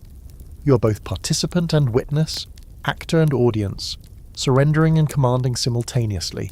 And in this suspended night, you understand that the Romans were never simply indulgent. They were architects of experience, engineers of desire, and curators of a multi-layered sensory narrative that bound everyone present into a single, unforgettable moment. Here on the lake, under torchlight and stars, surrounded by silk, laughter and perfume, the ancient world comes alive not as history but as living, breathing theatre of human passion. The first hints of dawn begin to whisper over the horizon, painting the water in pale shades of rose and gold. You can feel it before you see it. The subtle shift in the air, the cooling breeze, the gentle hush as the revellers start to slow, their movements less urgent, more languid. The music softens into a delicate murmur, a background heartbeat now, and the torches flicker low, sending long shadows across the silk-draped platforms. You notice how the participants change with the light. The boldness of night gives way to the vulnerability of day. Masks worn so confidently hours ago start to slip, revealing fatigue, reflection, and satisfaction etched into every expression. There is a different kind of intimacy now, quieter, deeper, tinged with exhaustion, but also with a strange serenity that only comes after the peak of indulgence. You drift toward a small side platform, where a group is curled together, half asleep, bodies entwined in a soft sprawl of silk and skin. Someone hums a tune, half Greek, half Roman, a lullaby for those still awake. You notice how the interactions here are no longer about dominance or display. They are gestures of comfort, care, and gentle connection. A hand brushes hair back from a face, a foot traces lazy patterns along a thigh, a shoulder leans into another shoulder. The previous spectacle, the erotic theatre, has given way to something almost maternal in its tenderness. It's easy to forget in the heat of the night that these people are still human, capable of vulnerability, need, and quiet affection alongside their bold performances. Quirky fact, Roman frescoes from certain villas depict what scholars believe were post-party naps in elaborate communal spaces. People would recline fully clothed or partially unclothed in clusters, sometimes for hours, until fully rested. Some historians speculate these naps were considered almost sacred, a ritual recovery meant to allow both body and mind to process the night's excesses. You can almost see the logic now. Indulgence without pause for restoration is chaos. Indulgence followed by a shared lull is art. Watching this, you feel lucky to witness it as a kind of living history. The pause after pleasure codified into a social practice. Nearby, a woman leans over to whisper in a partner's ear. The words are soft, intimate, unintelligible in content, but loud in effect. A shiver passes through the listener, followed by a quiet laugh. Even in this subdued moment, the Romans cannot resist subtle performance. Every gesture carries meaning. You realise that what you are witnessing now is not simply aftermath, but an extension of the same rules that governed the party at its height. Hierarchy, desire, influence, and the artful communication of intent. Even when exhausted, even when serene, every participant continues to negotiate their presence and position, consciously or unconsciously. The scent of the lake mixes with the lingering fragrance of roses, wine, and burned incense. It is sweet, sharp, and intoxicating in a new, gentler way. You take a deep breath and feel your own body start to mirror the rhythm of the scene. Slower movements, relaxed muscles, eyes half closed, pulse softened. The experience of observing and participating simultaneously has left a subtle imprint on you, a kind of residue that marks your awareness, your memory, and even your own sensual perception.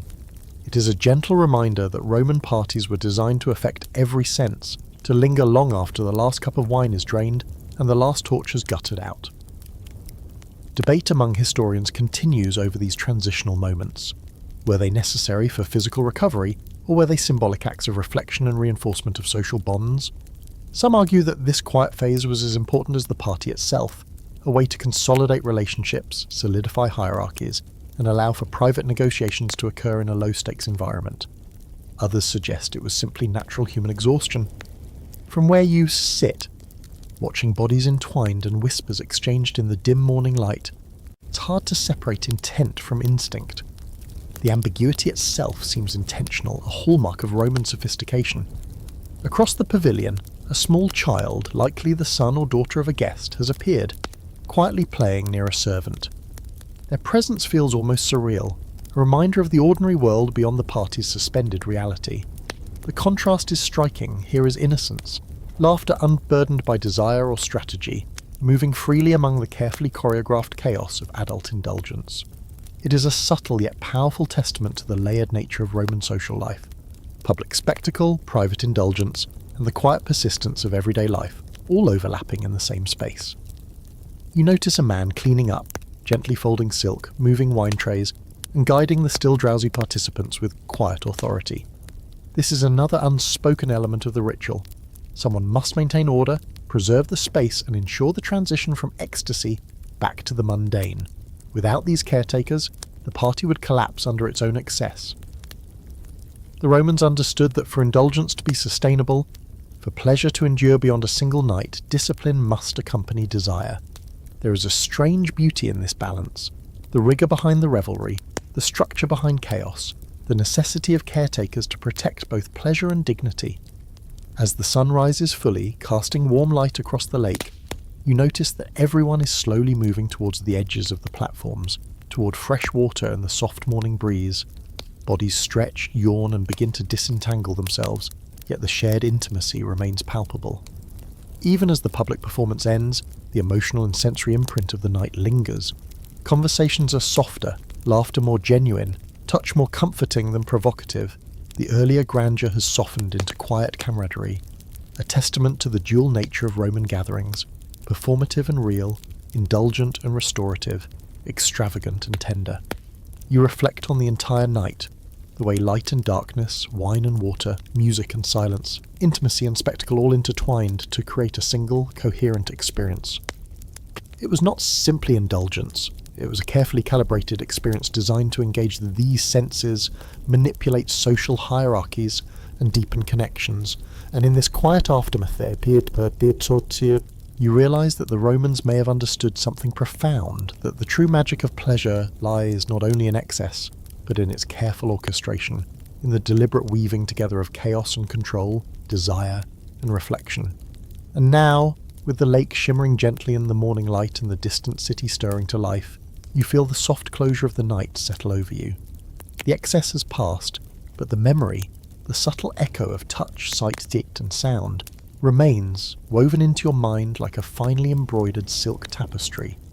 And in this calm, reflective moment, you understand that these parties, wild, decadent, chaotic, and tender, were not just gatherings, but carefully crafted experiences designed to linger long after the last guest departed.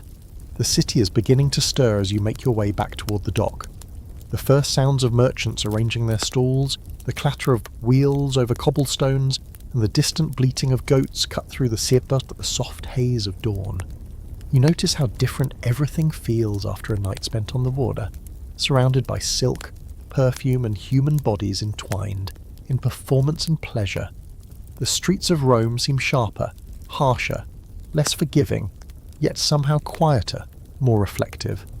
As if the city itself is acknowledging the indulgent spectacle that has occurred just beyond its core. It's a strange sensation, moving between worlds, one of deliberate, almost ritualized ecstasy, and one of mundane, bustling daily life. The contrast leaves you aware of how intensely the Romans separated and integrated these two spheres, understanding that indulgence needed its own space to flourish while daily order continued elsewhere. You pause at a fountain, the water's cold clarity a stark contrast to the warmth and opulence of the night before. Leaning over, you cup a handful of water, watching droplets sparkle in the growing sunlight. And you notice reflections of yourself in the rippling surface. It is an unglamorous moment, mundane in comparison to the previous hours, yet it feels significant. You realise that these transitions, from heightened experience back to ordinary life, were as essential to Roman social culture as the parties themselves. Every act of indulgence needed a counterweight, a ritualised return to the baseline, lest excess dissolve into chaos, or leave no memory beyond a fog of pleasure. Even in small moments like this, the Romans were remarkably disciplined, structuring both abandon and recovery into the rhythm of their lives. Quirky fact: some sources suggest that elite Romans sometimes bathed in public baths immediately after nocturnal indulgences, combining hygiene, relaxation, and social observation. Baths were not only for cleanliness, they reinforced social hierarchies, allowed whispered gossip to circulate, and provided a decompression space where the private pleasures of the night could be subtly processed in public view. You can picture the scene now.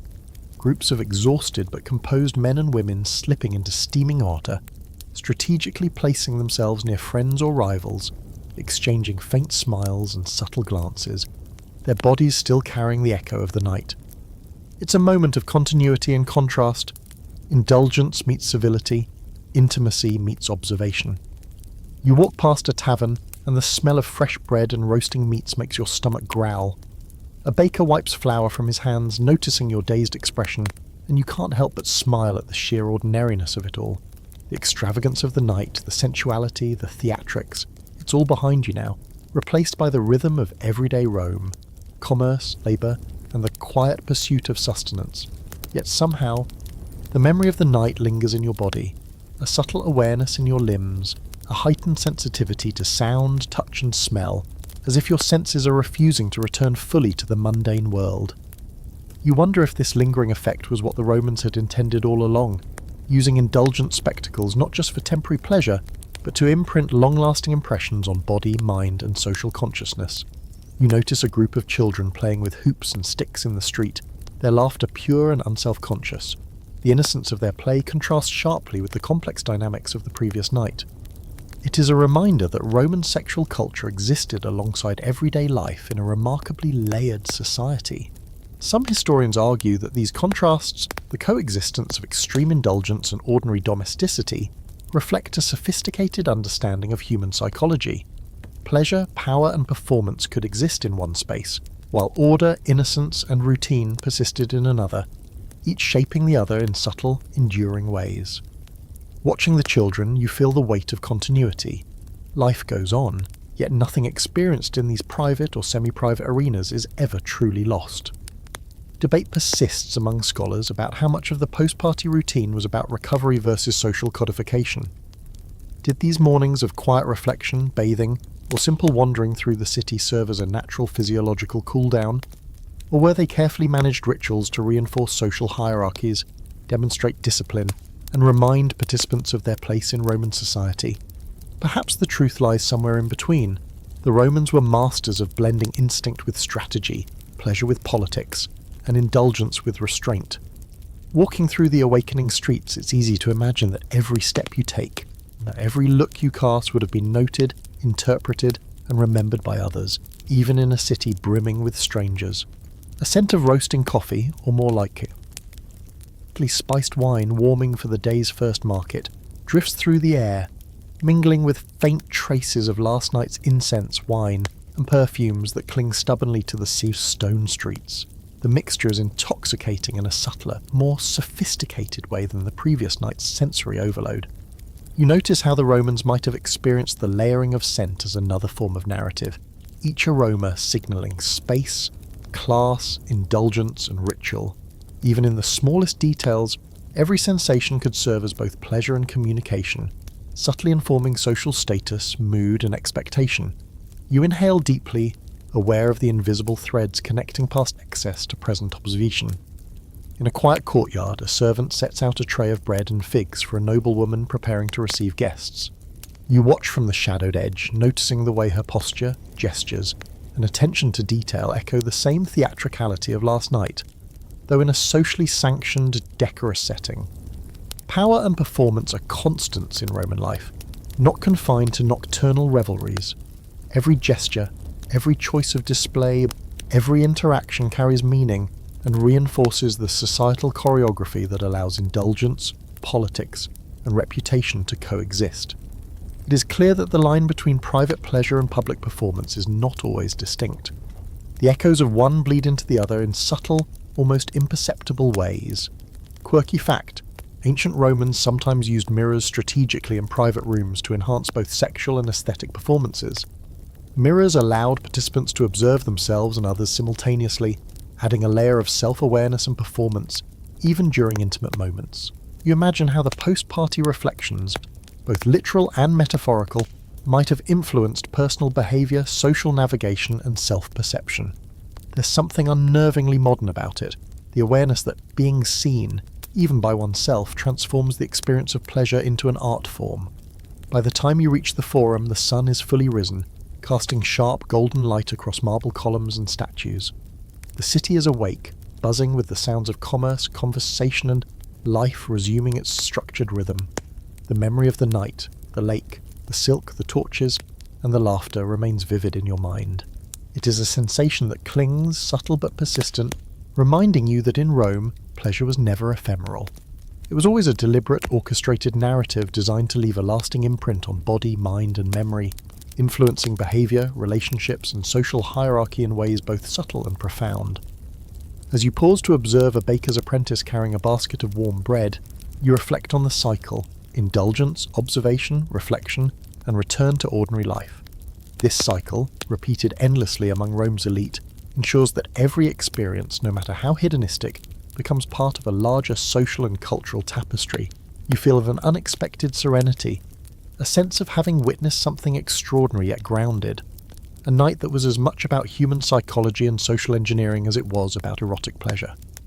The Romans had mastered both spectacle and subtlety, and walking through the city now, you feel the lingering hum of their understanding resonate in your own body and mind.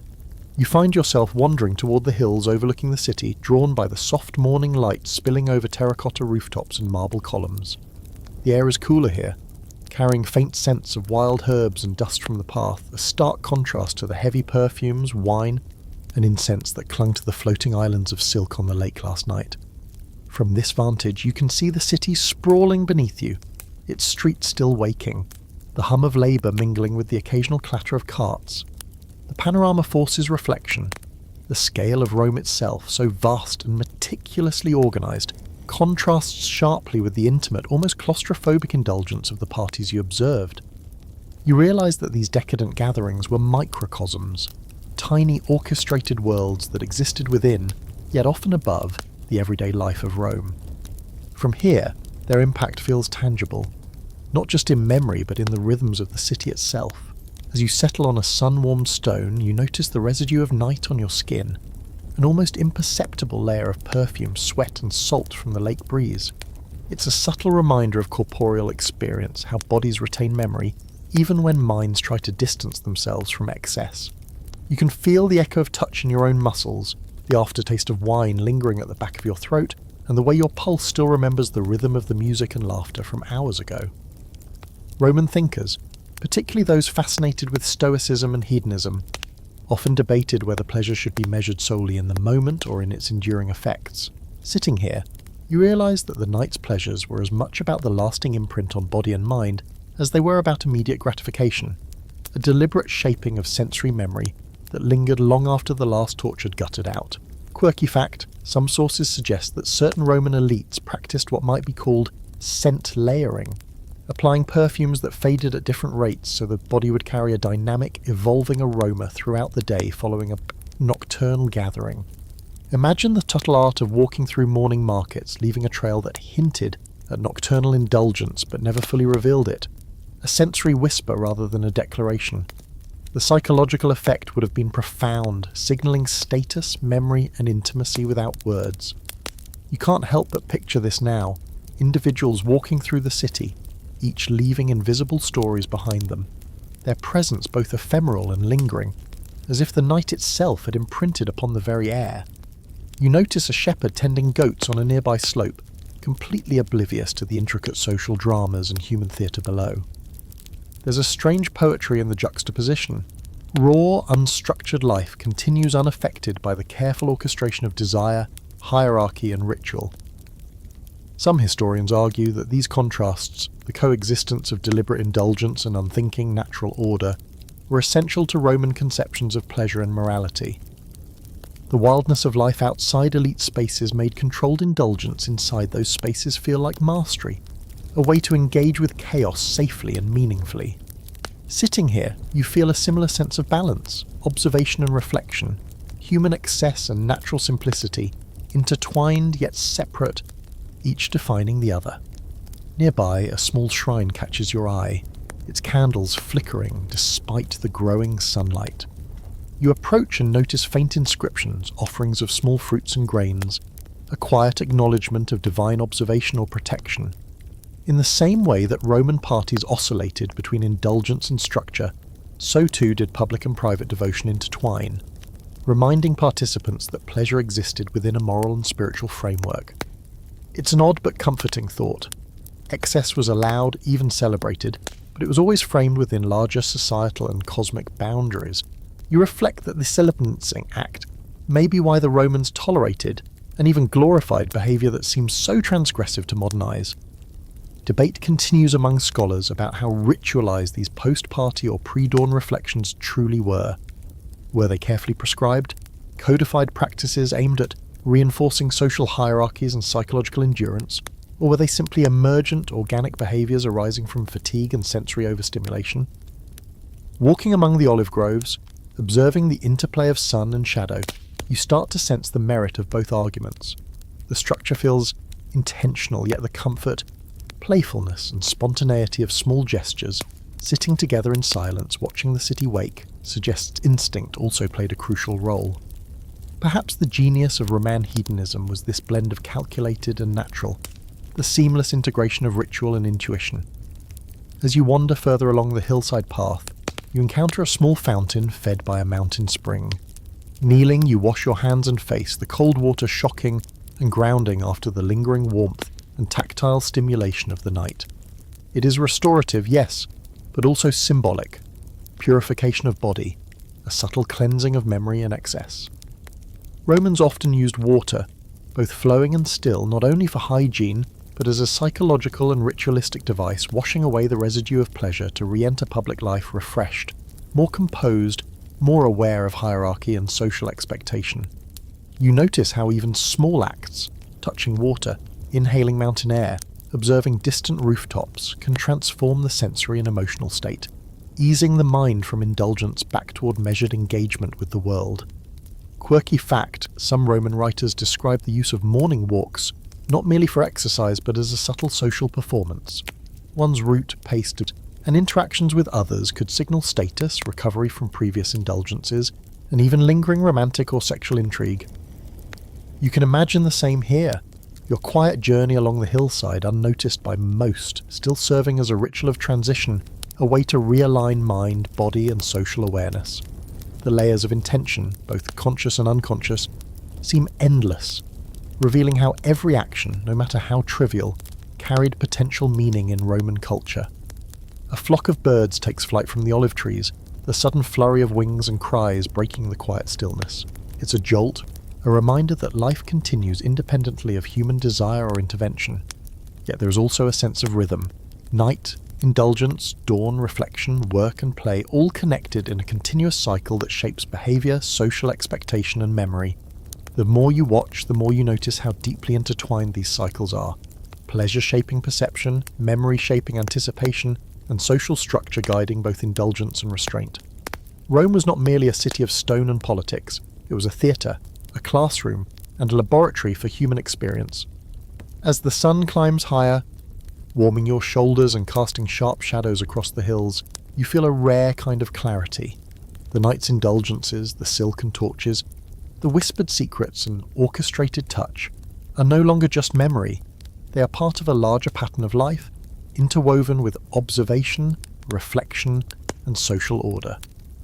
You sense that this is the ultimate lesson of Roman nocturnal indulgence. Pleasure was never isolated, never purely hedonistic.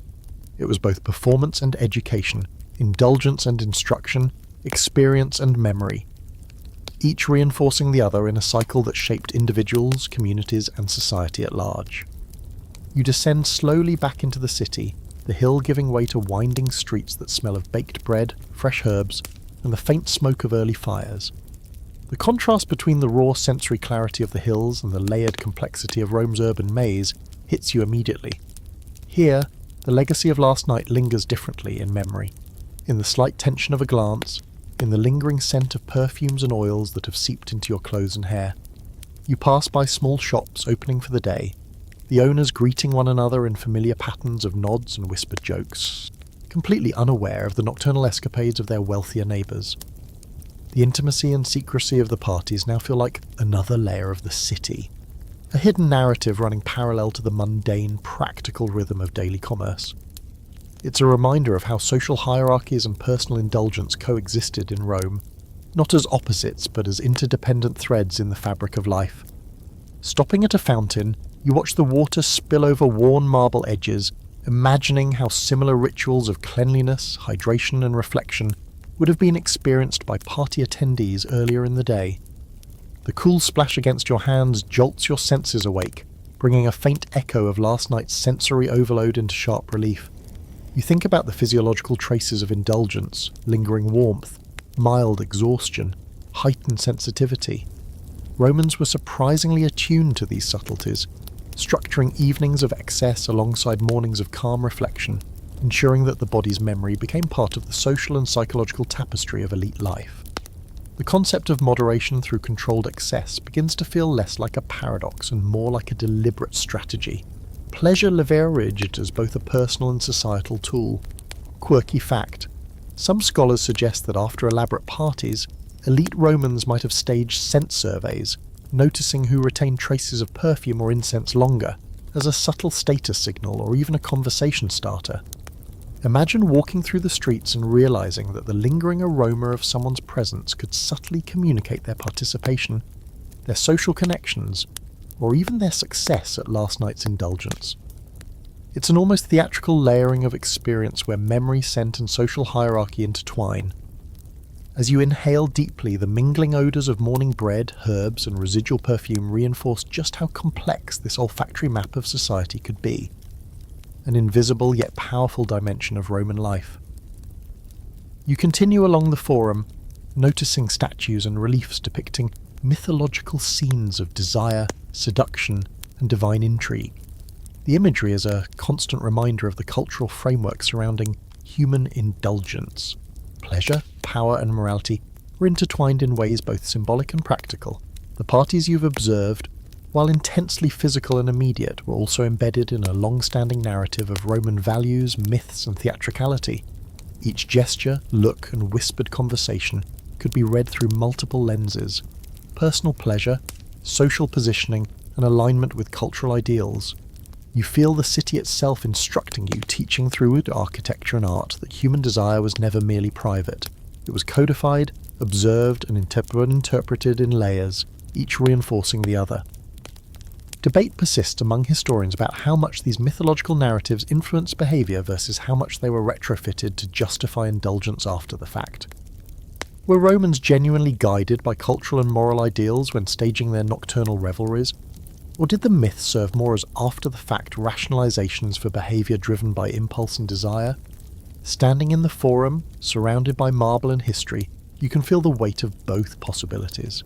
The parties were certainly spaces of freedom and play, yet they were structured, choreographed, and justified through symbols and storylines that connected indulgence to the broader cultural imagination. Passing a small bakery, you notice the baker kneading dough with a rhythm that seems almost meditative. The simplicity of the act, so grounded and practical, contrasts sharply with the sensual and performative excess of the previous night. Yet you sense a parallel. Both baking and indulgence require timing, patience, attention, and awareness of subtle processes. The parallels suggest a broader principle in Roman thought, that life, pleasure, and craft were all practices of careful attention, Whether in the intimacy of a party or the routine of labour, each action, from the deliberate stirring of dough to the choreographed positioning of bodies at a banquet, carried consequences, communicated meaning, and shaped memory. Quirky fact: certain elite Romans were rumoured to test their stamina and resilience by alternating between indulgent banquets and physically demanding activities, such as running in the forum or practising wrestling. This fusion of pleasure and exertion blurred lines between mind, body, and social performance, ensuring that indulgence never became purely passive. Walking through the streets, and you notice how your own body echoes this rhythm.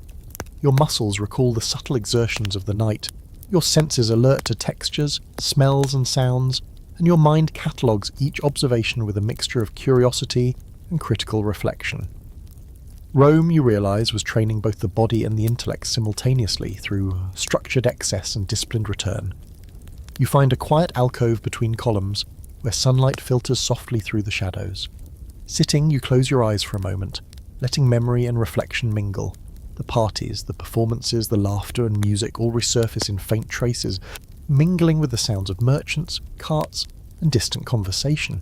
The duality of experience, intense indulgence paired with calm observation, feels complete, as if the city itself has orchestrated a lesson. Pleasure and reflection, performance and authenticity, chaos and order are not opposites but complementary forces.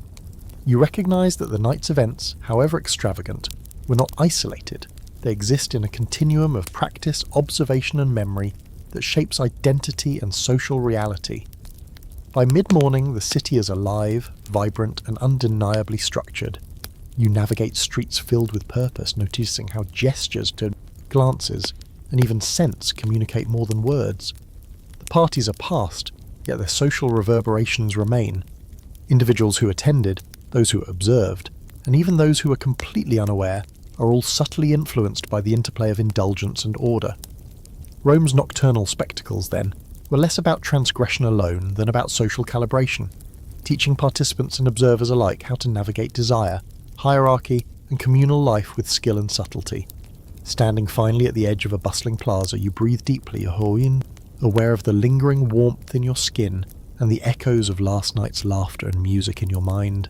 It is the culmination of transition, from indulgence to observation, from private revelry to public order, from ephemeral pleasure to long-lasting imprint. You feel the elegance of the system, the artistry of orchestration, and the subtle psychology of human experience that made Roman nocturnal indulgence as much a cultural mechanism as it was an intimate adventure. Every step, every soise, every sight, every scent has played its part in weaving the night's memory into the living, breathing tapestry of the city. And you reach the grand entrance of a villa on the outskirts of the city, a place that seems to exist in its own bubble of time, sunlight glinting off polished marble and intricate mosaics. The air is warmer here, carrying hints of jasmine and olive oil, and the distant sound of water trickling from a fountain creates a gentle rhythm beneath the ambient hum of the city. Standing at the threshold, you can almost feel the pulse of history vibrating through the walls. So many footsteps, whispers and laughter echoing through the ages. Entering the courtyard, your senses are immediately enveloped by textures and details. The cool smoothness of marble underfoot, the faint stickiness of honey dripping from an offering table, the glint of metal utensils used in banquets past. This is the stage where private indulgence, societal performance and ritualized pleasure intersected most dramatically, where the night's orchestrated excess played out in full sensual detail. The villa's architecture speaks volumes about status and control. Each colonnade, each open atrium, seems designed not only for aesthetic pleasure, but also for practical observation. From balconies and corridors, hosts could monitor guest behaviour, ensuring that performances of desire adhered to subtle codes of decorum. Some historians suggest that these structures reflect a deliberate balance between exposure and concealment, spaces that encouraged intimate interaction while simultaneously providing oversight. You wander through the atrium, imagining the play of candlelight across frescoed walls, the warm glow reflecting off wine cups and gilded surfaces. It's easy to picture the elite guests moving from room to room, guided by both instinct and expectation, navigating an environment designed to heighten sensation and memory. Quirky fact: certain villas reportedly contained hidden compartments where guests could retreat for private encounters, yet their locations were sometimes known only to the host. These concealed spaces created a controlled form of freedom, a private theatre within a public stud. You can practically hear the whispered secrets that would have circulated in these niches, the thrill of discovery paired with the subtle social risk of being seen. The combination of openness and hidden recesses mirrors the broader Roman approach to pleasure.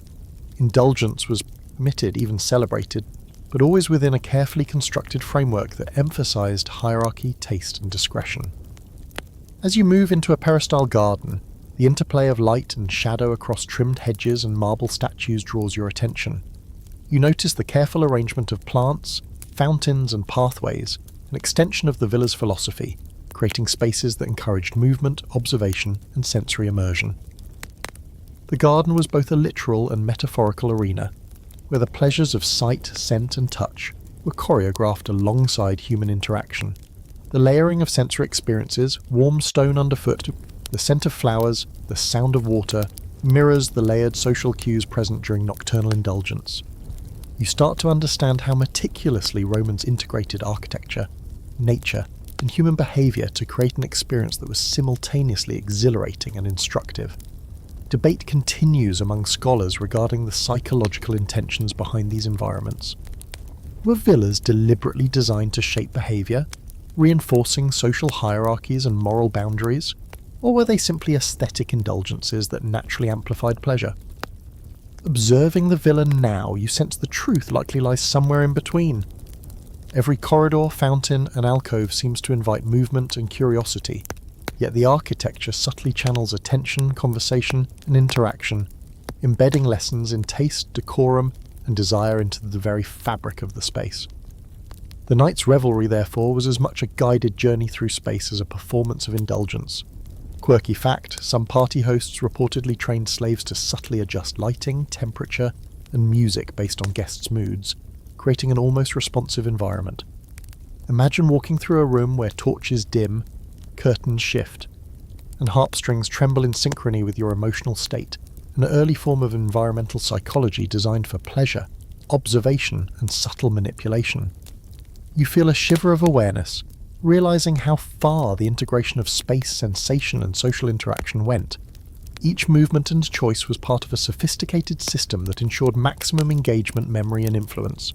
You pause at the edge of a reflecting pool, watching sunlight scatter across water, creating fleeting patterns on the surrounding walls.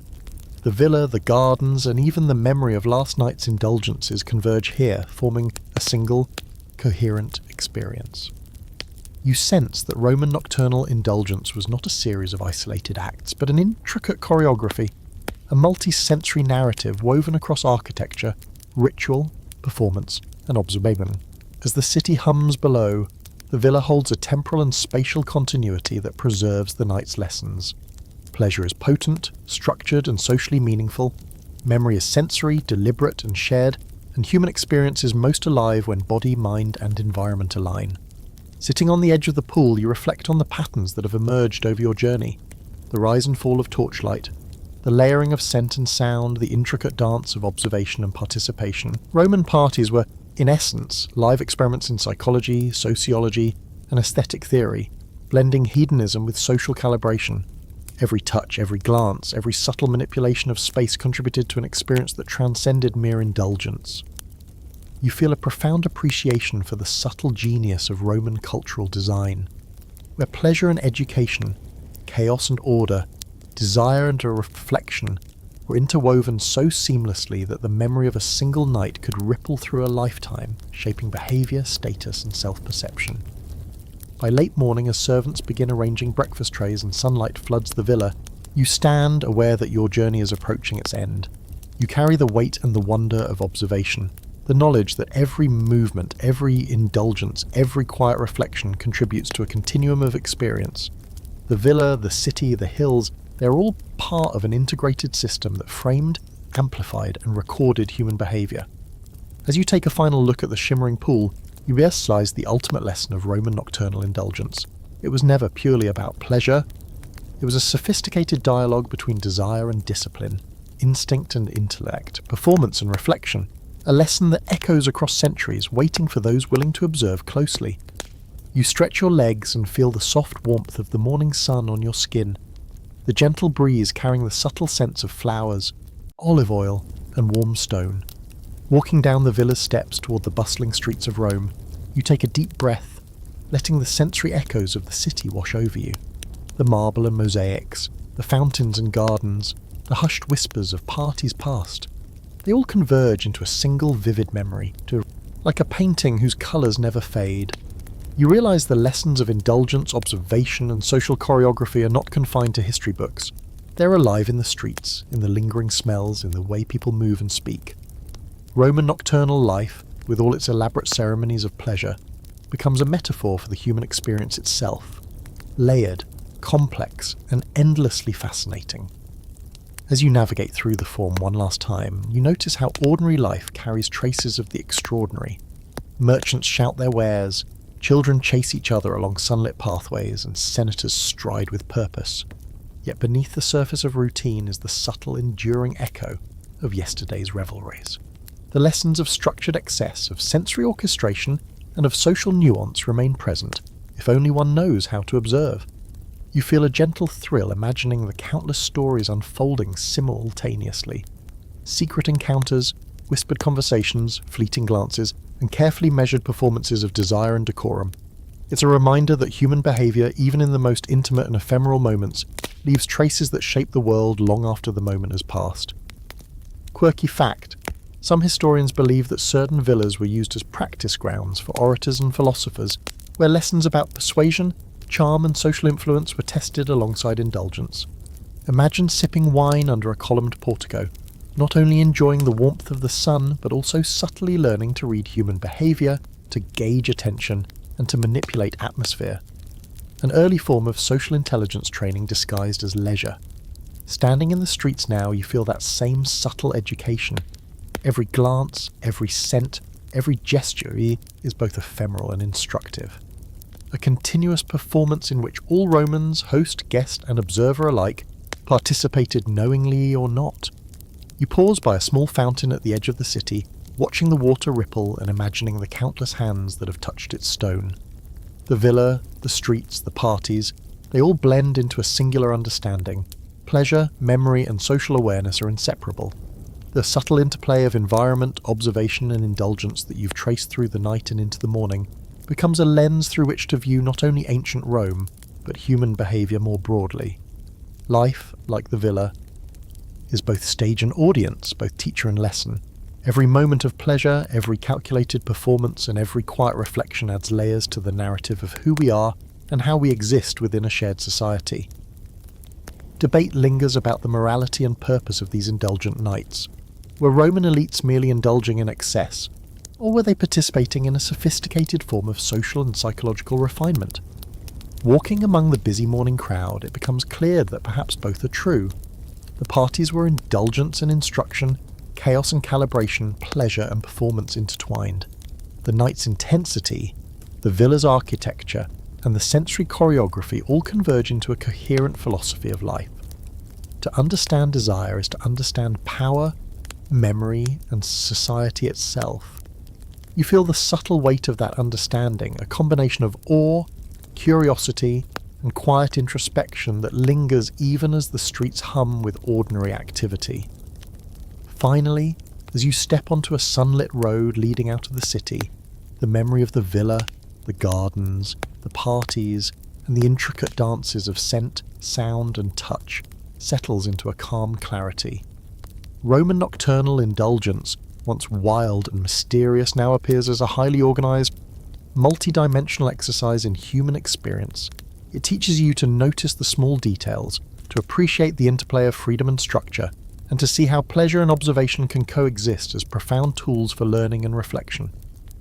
As the city recedes behind you, the echo of music, laughter, and conversation fades, leaving a sense of completion, and understanding. You carry with you the enduring lesson of the Roman night, that indulgence, when structured thoughtfully, becomes more than pleasure. It becomes insight, memory, and art. And with that, you can finally close your eyes and let the soft hum of the city, the whisper of history, and the lingering sense of ancient Rome lull you into a reflective, peaceful sleep.